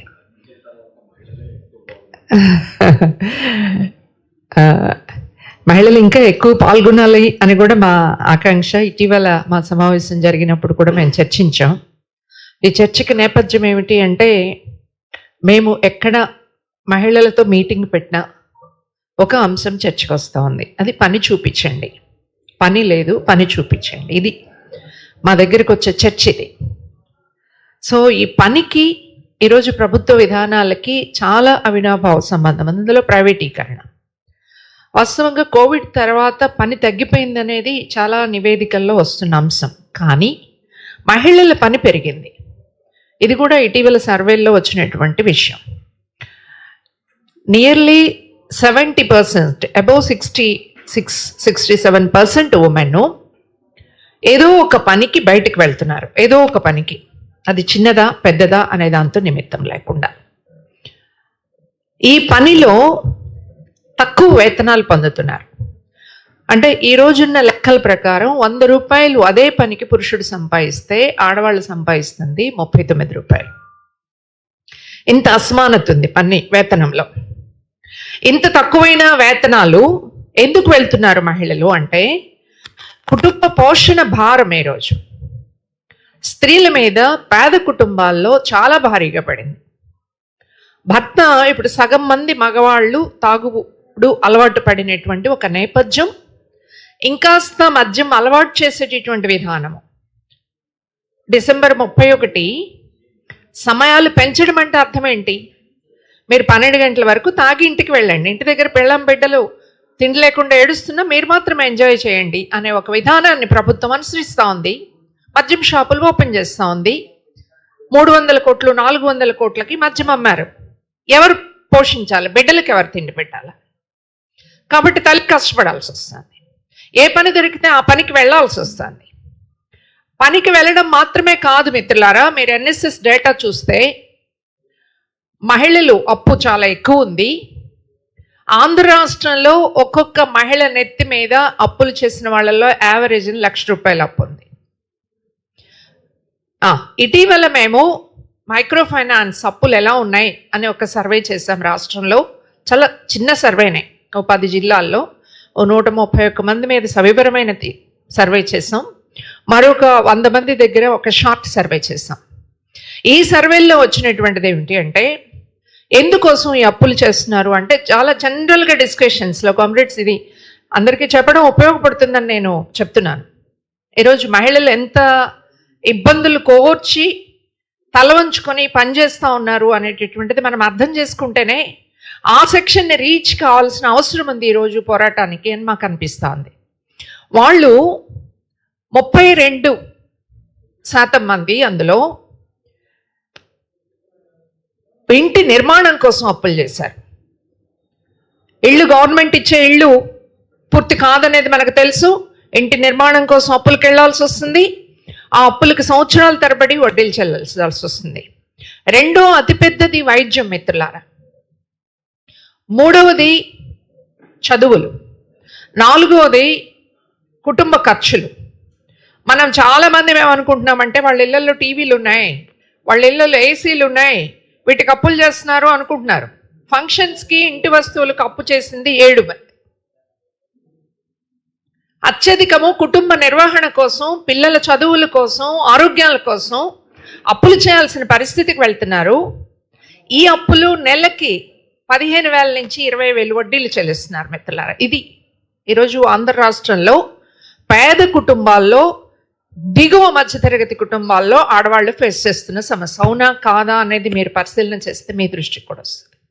ఇలాంటి నేపథ్యంలోనే పని కావాలి, ఆ పని గ్యారంటీ పని కావాలి, ఆ పని వేతనం వచ్చే పని కావాలి, ఏదో ఒక పని చూపించే మార్గం ఏమిటి అనేటటువంటిది అడుగుతున్న నేపథ్యంలోనే మేము విశాఖ స్టీల్ ప్లాంట్ ప్రైవేటీకరణ విషయం కూడా చర్చకొచ్చింది. రాష్ట్ర వ్యాప్తంగా జరుగుతున్నటువంటి ఈ ఉద్యమంలో మహిళలు ఏ రకంగా భాగస్వాములు అవ్వాలా? ఇప్పుడు బస్ యాత్ర అన్నారు, ఆ యాత్రల్లో అవకాశం ఉంటే మహిళా సంఘం కూడా భాగస్వామి అయ్యే విషయాన్ని మేము ఖచ్చితంగా ఆలోచించాలా అని అనిపించింది ఈ ప్రతిపాదన చూసినప్పుడు.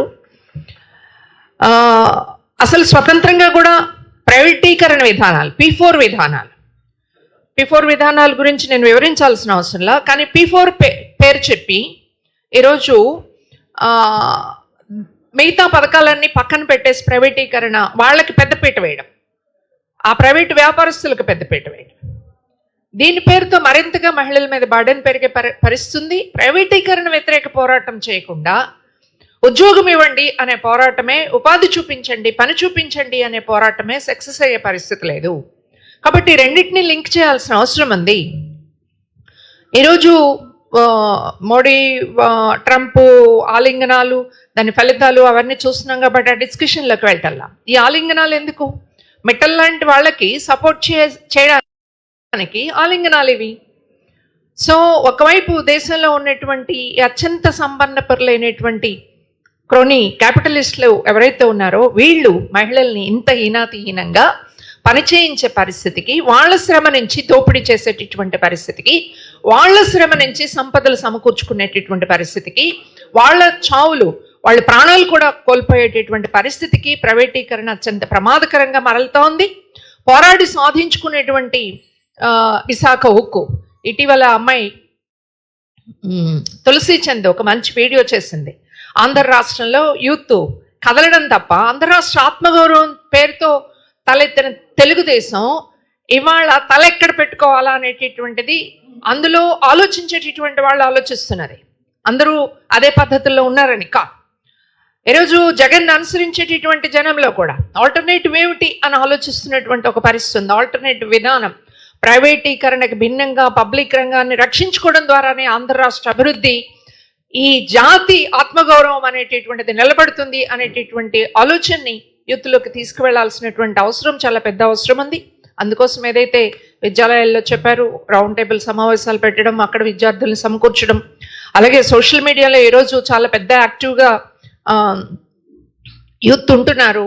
కాబట్టి యూట్యూబర్స్గా ఉన్నటువంటి వాళ్ళు, సోషల్ మీడియా ఇన్ఫ్లుయెన్సర్స్తో కూడా మనం ఒక మీటింగ్ పెట్టి వాళ్ళ సహకారం కూడా అడగాల్సిన అవసరం ఉందా అనేటటువంటిది కూడా ఆలోచించడం మంచిది.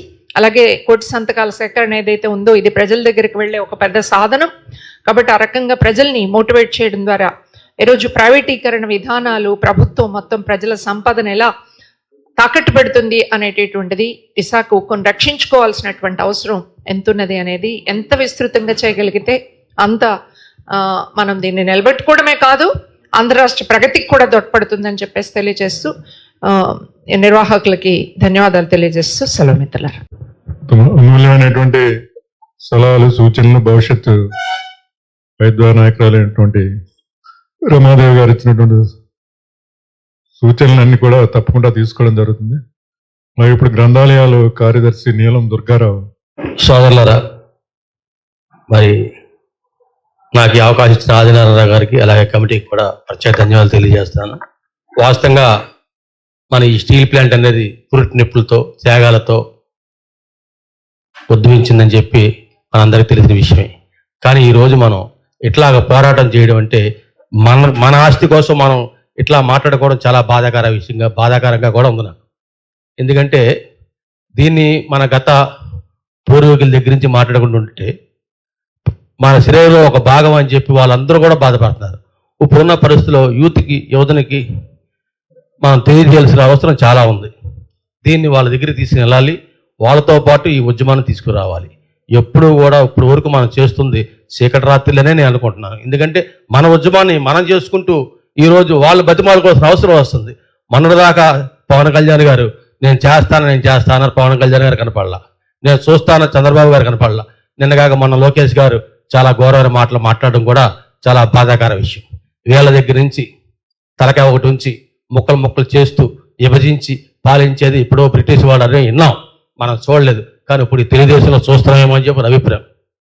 అట్లాగే తెలుగుదేశం అనే కాదు, ఏ ప్రభుత్వం వచ్చినా కూడా ఇదే పరిస్థితి వస్తుంది. ఎక్కడికి వచ్చి ఇదే పరిస్థితి.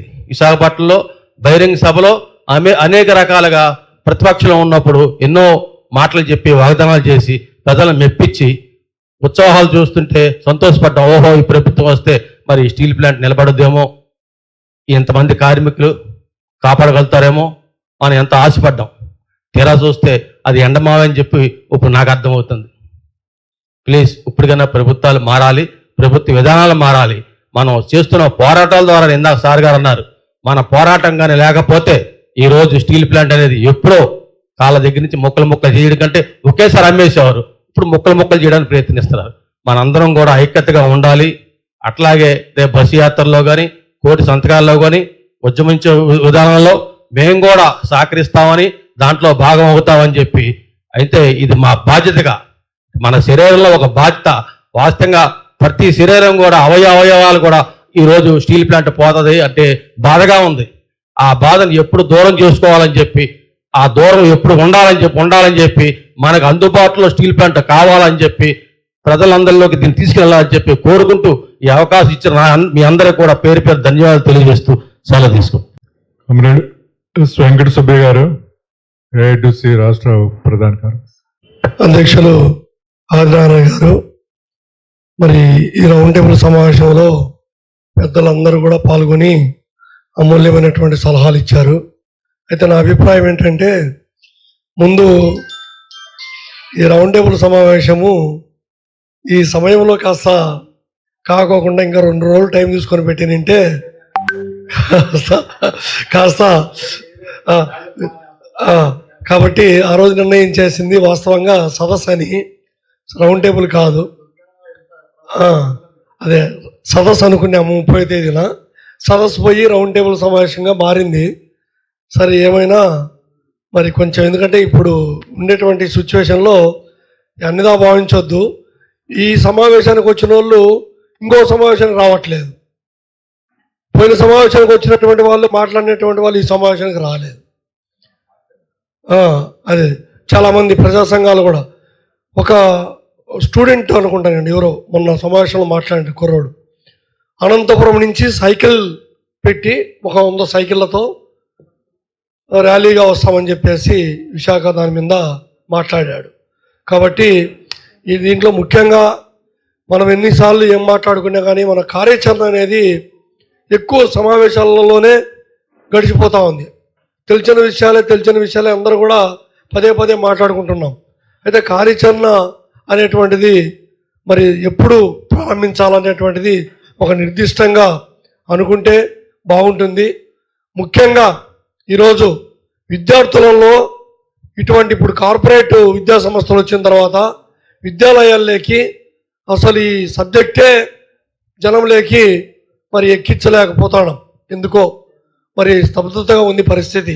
కాబట్టి ముందు దాని మీద ఆలోచన చేసి మనం తీసుకునే నిర్ణయాలు 3 యూనివర్సిటీలలో విద్యార్థులలోకి యూనివర్సిటీలలో సదస్సులు పెట్టి విద్యార్థులలోకి ఈ ఉక్కు ఫ్యాక్టరీ ప్రైవేటీకరణ అంశాలను దాని యొక్క ప్రాధాన్యతను దానికి ఉండేటువంటి లక్ష్యాలను తీసుకెళ్తే బాగుంటుంది అనేటువంటిది నా ఉద్దేశం.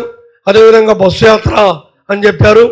బస్సు యాత్ర కూడా సమీకరణ ఏ ఊర్లోకి బస్సు వచ్చినా కానీ అన్ని కార్మిక సంఘాలు ప్రజా సంఘాలు ఘన స్వాగతం పలికి ఒక ప్రజా ఉద్యమంగా దీన్ని మలిస్తే బాగుంటుంది అనేటువంటిది కూడా నా అభిప్రాయము. కాబట్టి అందుకు ఏఐటీసీగా మేము మరి ఈ బస్సు యాత్రకు స్వాగతం పలికే విషయంలో కానీ లేకపోతే ఇతరత్ర కార్యక్రమాలలో కానీ అన్నిటిలో కూడా మరి ముందుంటాము. మరి ఆ పద్ధతిలోనే ఇప్పటికే అనేక సార్లు ట్రేడ్ యూనియన్స్గా ఆల్ కార్మిక సంఘాలుగా కూడా అనేక సార్లు దీని మీద కార్యక్రమాలు నిర్వహిస్తున్నాము. పోరాట వేదిక వాళ్ళు ఈ పరిరక్షణ పోరాట వేదిక తరపున చేసే కార్యక్రమాలలో పాల్గొంటున్నాము. మరి ట్రేడ్ యూనియన్స్గా కూడా కార్యక్రమాలు నిర్వహిస్తున్నాము. కాబట్టి ఇప్పుడు అందరం కలిసి ఒక పెద్ద కార్యక్రమాన్ని ప్లాన్ చేసుకొని ముందుకు తీసుకుపోయి దీన్ని చేస్తే తప్ప ఈ చంద్రబాబు నాయుడు ఆలోచన చేసే పరిస్థితి ఉండదు. కాబట్టి వీళ్ళను ఎక్కడికక్కడ ప్రజల్లో ఎండగడితే తప్ప దీని పట్ల చూసేటువంటి పరిస్థితి ఉండదు. కాబట్టి ఆ వైపున ఉంటే బాగుంటుంది అనేటువంటిది నా ఆలోచన. కాబట్టి మీరందరూ కూడా చెప్పినటువంటి విధానాలకు ఈ తీర్మానాన్ని కూడా బలపరుస్తూ మరి ఇచ్చినటువంటి అవకాశానికి కృతజ్ఞతలు తెలియజేస్తూ సెలవు. వెంకట సుబ్బయ్య గారు చేసిన ఆలోచన అనేది కరెక్ట్గానే ఉంది. దాన్ని క్రోడీకరించుకొని తర్వాత సమావేశంలోనే నిర్ణయించడం జరుగుతుంది. మురళీధర్ గారు రాష్ట్ర నాయకులు.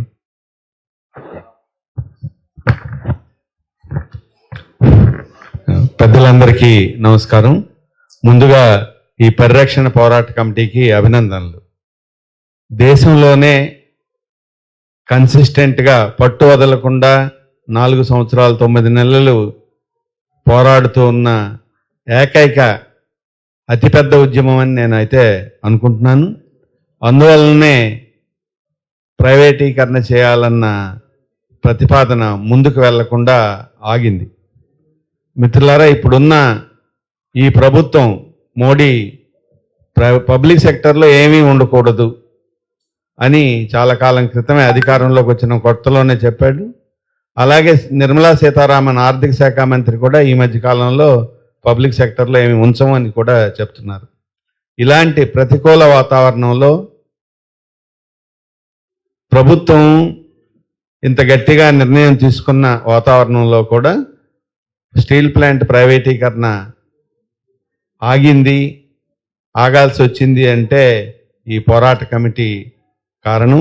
అలాగే విశాఖలో ఉన్న స్టీల్ ప్లాంట్ కార్మికులు కానీ ప్రజలు కానీ రాష్ట్ర వ్యాప్తంగా ఉన్న ప్రజల మద్దతు వలనే ఇది ఆగింది.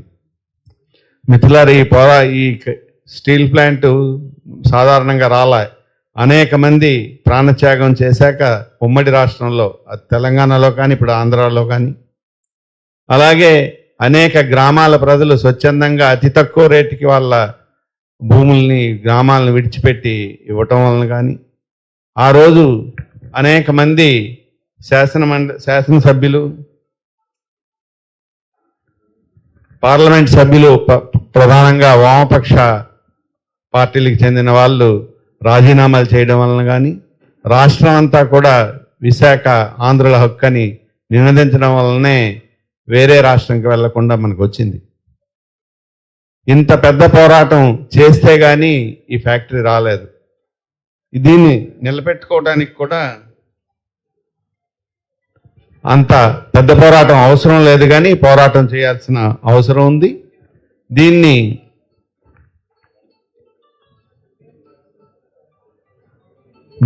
నిలబెట్టుకోవడానికి ఇప్పుడున్న ఈ పోరాటాన్ని ముందుకు తీసుకెళ్ళడానికి మీరు చేస్తున్న కృషికి జన విజ్ఞాన వేదిక తరపున మేము పూర్తి సహకారం అందిస్తాం.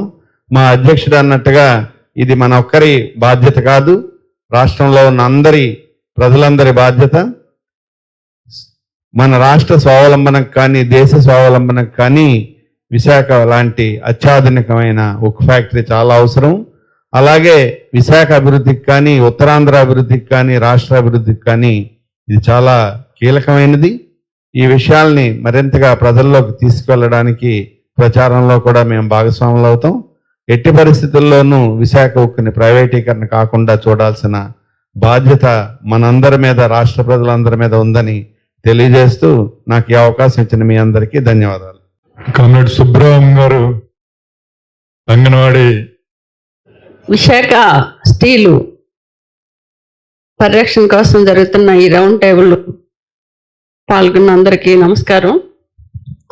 స్టీల్ ఉద్యమం అనేది ఈరోజు మన రాష్ట్రంలో ఆదర్శమైన ఉద్యమం నడుస్తూ ఉంది. పోరాటాలు చేసే ప్రతి ఒక్కరికి ఇది చాలా స్ఫూర్తిదాయకం. విశాఖ స్టీల్ ప్లాంట్ అనేది ఆంధ్ర రాష్ట్ర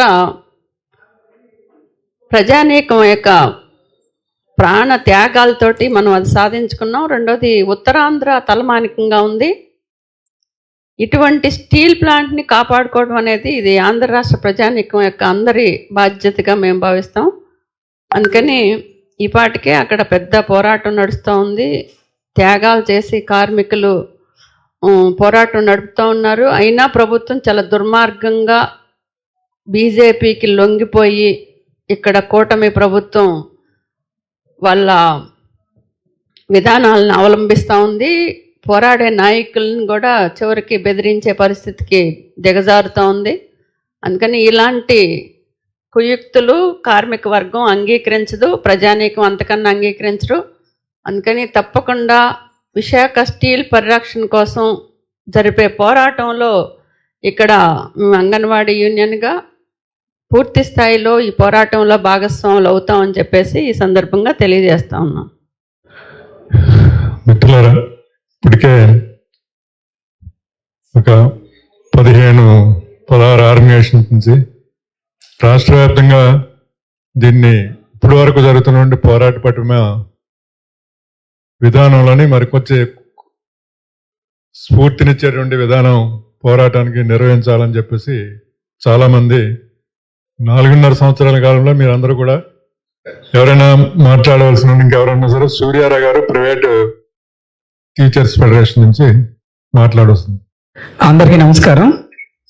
మేము గతంలో విద్యార్థి యువజన సంఘాలుగా ఉన్నప్పుడు అనేక ఆందోళనలు విశాఖ స్టీల్కి మద్దతుగా చేశాం. గుంటూరు నుంచి స్టీల్ ప్లాంట్ వరకు బైక్ ర్యాలీలు నిర్వహించాం.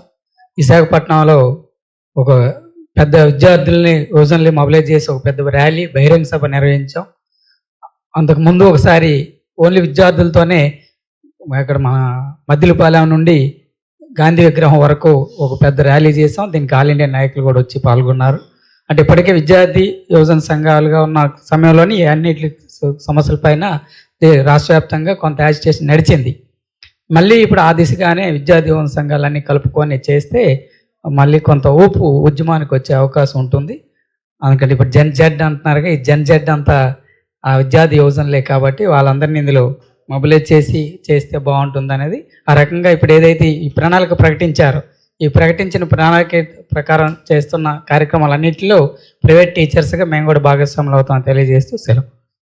సోదరులందరికీ నమస్కారం. దాకా మన ఈ పోరాటాన్ని ఇంతవరకు 4.5 సంవత్సరాల్లో ఇది ప్రభుత్వ రంగంలో కొనసాగి ఏ ఒక్క % కూడా అమ్మకుండా సఫలీకృతం అయినప్పటికీ కూడా కేంద్ర ప్రభుత్వం ఒక కక్ష సాధింపు చర్యతోనే మరొక రూపంలోనే దీన్ని ప్రైవేటీకరణ చేయాలి, ప్రభుత్వ రంగంలోనే ఉంచుతున్నామని చెప్పేసి 42 డిపార్ట్మెంట్ల ఆపరేషన్ కమ్ మెయింటెనెన్స్ అంతా కూడా ప్రైవేటీకరణ చేయడానికి ఈఓఐ పద్ధతి తీసుకొస్తున్నారు. ఈఓఐ పెట్టడం వల్ల ఏంటంటే ఆంధ్ర రాష్ట్రంలో ఉన్నటువంటి నిరుద్యోగ సమస్య పరిష్కారం కాదు, ఉన్న ఆంధ్రులు కానీ నిర్వాసితులు కానీ మొత్తం ఉద్యోగాలు పోయే పరిస్థితి ఈఓఐ కల్పిస్తుంది. కనుక దీన్ని పూర్తిగా ఈ సదస్సు ద్వారా వ్యతిరేకిస్తూ దాంట్లో ముందుగా మన యూనివర్సిటీస్, గవర్నమెంట్ యూనివర్సిటీస్ నుంచి ఒక కార్యాచరణ తీసుకోవడానికి రేపు ఆగస్టులో విశాఖ నగరంలోని ఎస్ఎఫ్ఐ, ఏఎస్ఎఫ్, పీడిఎస్యు, ఇతర ఎన్ఎస్యుఐ, ఇతర విద్యార్థి సంఘాలన్నింటితోనే ఒక సమావేశం విశాఖ నగరంలో 18వ తారీఖు, వచ్చే నెలలోనే 18వ తారీఖున అక్కడ సమావేశంలోని వారు విద్యార్థి సంఘాలన్నీ కూడా నిర్ణయం చేసుకుంటాయి. అలాగే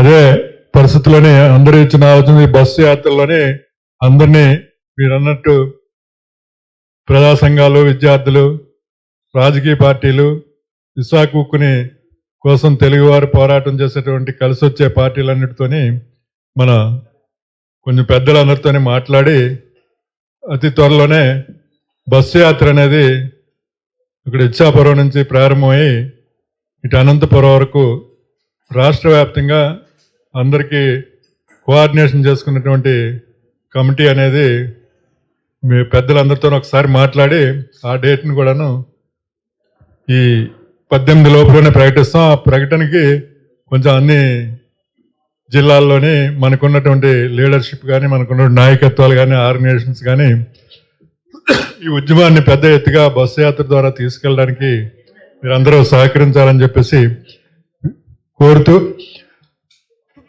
ఇంకా మధ్యలో ఏమున్నప్పుడు కూడా మీరు స్వతహాగా చేస్తున్నటువంటి కార్యక్రమాలు ఎలా చేస్తున్నారు, ఇక్కడ ఈ 2 కార్యక్రమాలు దిగ్విజయం చేస్తే తప్పకుండా ఈ బస్సు యాత్ర ద్వారా అన్ని జిల్లాల్లోనే ఒకసారి ప్రారంభించిన తర్వాత పూర్తయిన తర్వాత అదే బస్సు యాత్రలు ఆ టైంకి రాష్ట్రంలో అమరావతి హెడ్ క్వార్టర్లోనే రాష్ట్ర వ్యాప్తంగా ప్రజానికాన్ని సమీకరించే ఆలోచన విధానాన్ని కూడాను మళ్ళీ మీ రాష్ట్ర నాయకులందరితో చర్చించి ఆ తారీఖును కూడాను తొందరలో ప్రకటించడం జరుగుతుందని చెప్పేసి మిమ్మల్ని అందరినీ కోరుతూ, ఈరోజు విశాఖపట్నం స్టీల్ ప్లాంట్ పరిరక్షణ కోసం విశాఖపట్నం స్టీల్ ప్లాంట్లో డిపార్ట్మెంట్లని ముక్కలుగా చేసి ప్రైవేటు వారికి అప్పగించేటువంటి కుట్రను వ్యతిరేకంగా విడుదల చేసినటువంటి ఈఓఐలను రద్దు చేయాలని చెప్పేసి, విశాఖపట్నం స్టీల్ ప్లాంట్ ఉత్పత్తి ఖర్చు విపరీతంగా పెరిగిపోతున్నది, దీనికి సొంత మైన్స్ లేకపోవడమే ప్రధానమైన కారణం. కాబట్టి విశాఖపట్నం స్టీల్ ప్లాంట్కి సొంత మైన్స్ కేటాయించాలి. విశాఖపట్నం స్టీల్ ప్లాంట్కి మైన్స్ కేటాయించకుండా కొత్తగా వస్తున్నటువంటి ఆర్సిలర్ మిట్టల్ స్టీల్ ప్లాంట్కి ఈ రోజున నిరంతరాయం ఐరన్ ఓర్ సరఫరా చేయాలని చెప్పేసి కేంద్ర ప్రభుత్వం మీద రాష్ట్ర కూటమి ఒత్తిడి తీసుకురావడాన్ని తీవ్రంగా ఖండిస్తూ, విశాఖపట్నం స్టీల్ ప్లాంట్కి సొంత మైన్స్, ఆపరేటింగ్ మైన్స్ కేటాయించాలని చెప్పేసి ఈ రౌండ్ టేబుల్ ద్వారా డిమాండ్ చేయడం జరుగుతూ ఉంది.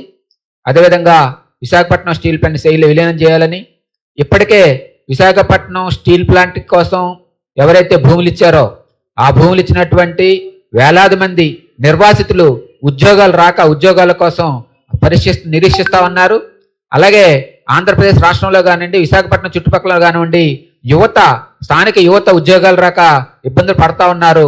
ఈ సమయంలో విశాఖపట్నం స్టీల్ ప్లాంట్లో కార్మికులు ఎక్కువగా ఉన్నారని చెప్పేసి వాళ్ళని కాంట్రాక్ట్ కార్మికులు తొలగించి బయట వారిని తీసుకొచ్చేసి ఉద్యోగాలు నియమించడం అన్నది తప్పు. అక్కడ ఉన్నటువంటి స్థానికులకి, నిర్వాసితులకి ఉద్యోగావకాశాలు కల్పించాలని చెప్పేసి డిమాండ్ చేస్తూ, దీనికోసం రాష్ట్ర వ్యాప్తంగా ఒక పెద్ద ఉద్యమాన్ని నిర్మించాలని చెప్పేసి ఈ యొక్క రౌండ్ టేబుల్ సమావేశంలో తీర్మానం చేయడం జరిగింది. ఈ రౌండ్ టేబుల్ సమావేశానికి ఇచ్చేసి విశాఖ ఉక్కు పరిరక్షణ పోరాటానికి పూర్తి మద్దతు ప్రకటించి రాబోయే కాలంలో జరిగేటువంటి పోరాటం ఏదైతే ఉందో పోరాటానికి పూర్తి మద్దతుగా తెలియజేసి ప్రత్యక్షంగా పాల్గొంటామని చెప్పినటువంటి ప్రతి ఒక్కరికి విశాఖ ఉక్కు పరిరక్షణ పోరాట కమిటీ తరఫున ధన్యవాదాలు తెలియజేస్తూ సమావేశాన్ని ముగిస్తున్నాం. మరిన్ని విశాఖ ఉక్కు ఆర్ఏఎన్ఎల్ వార్తల కోసం మన వైజాగ్ స్టీల్ ఫ్యామిలీ యూట్యూబ్ ఛానల్లో సబ్స్క్రైబ్ అవ్వండి.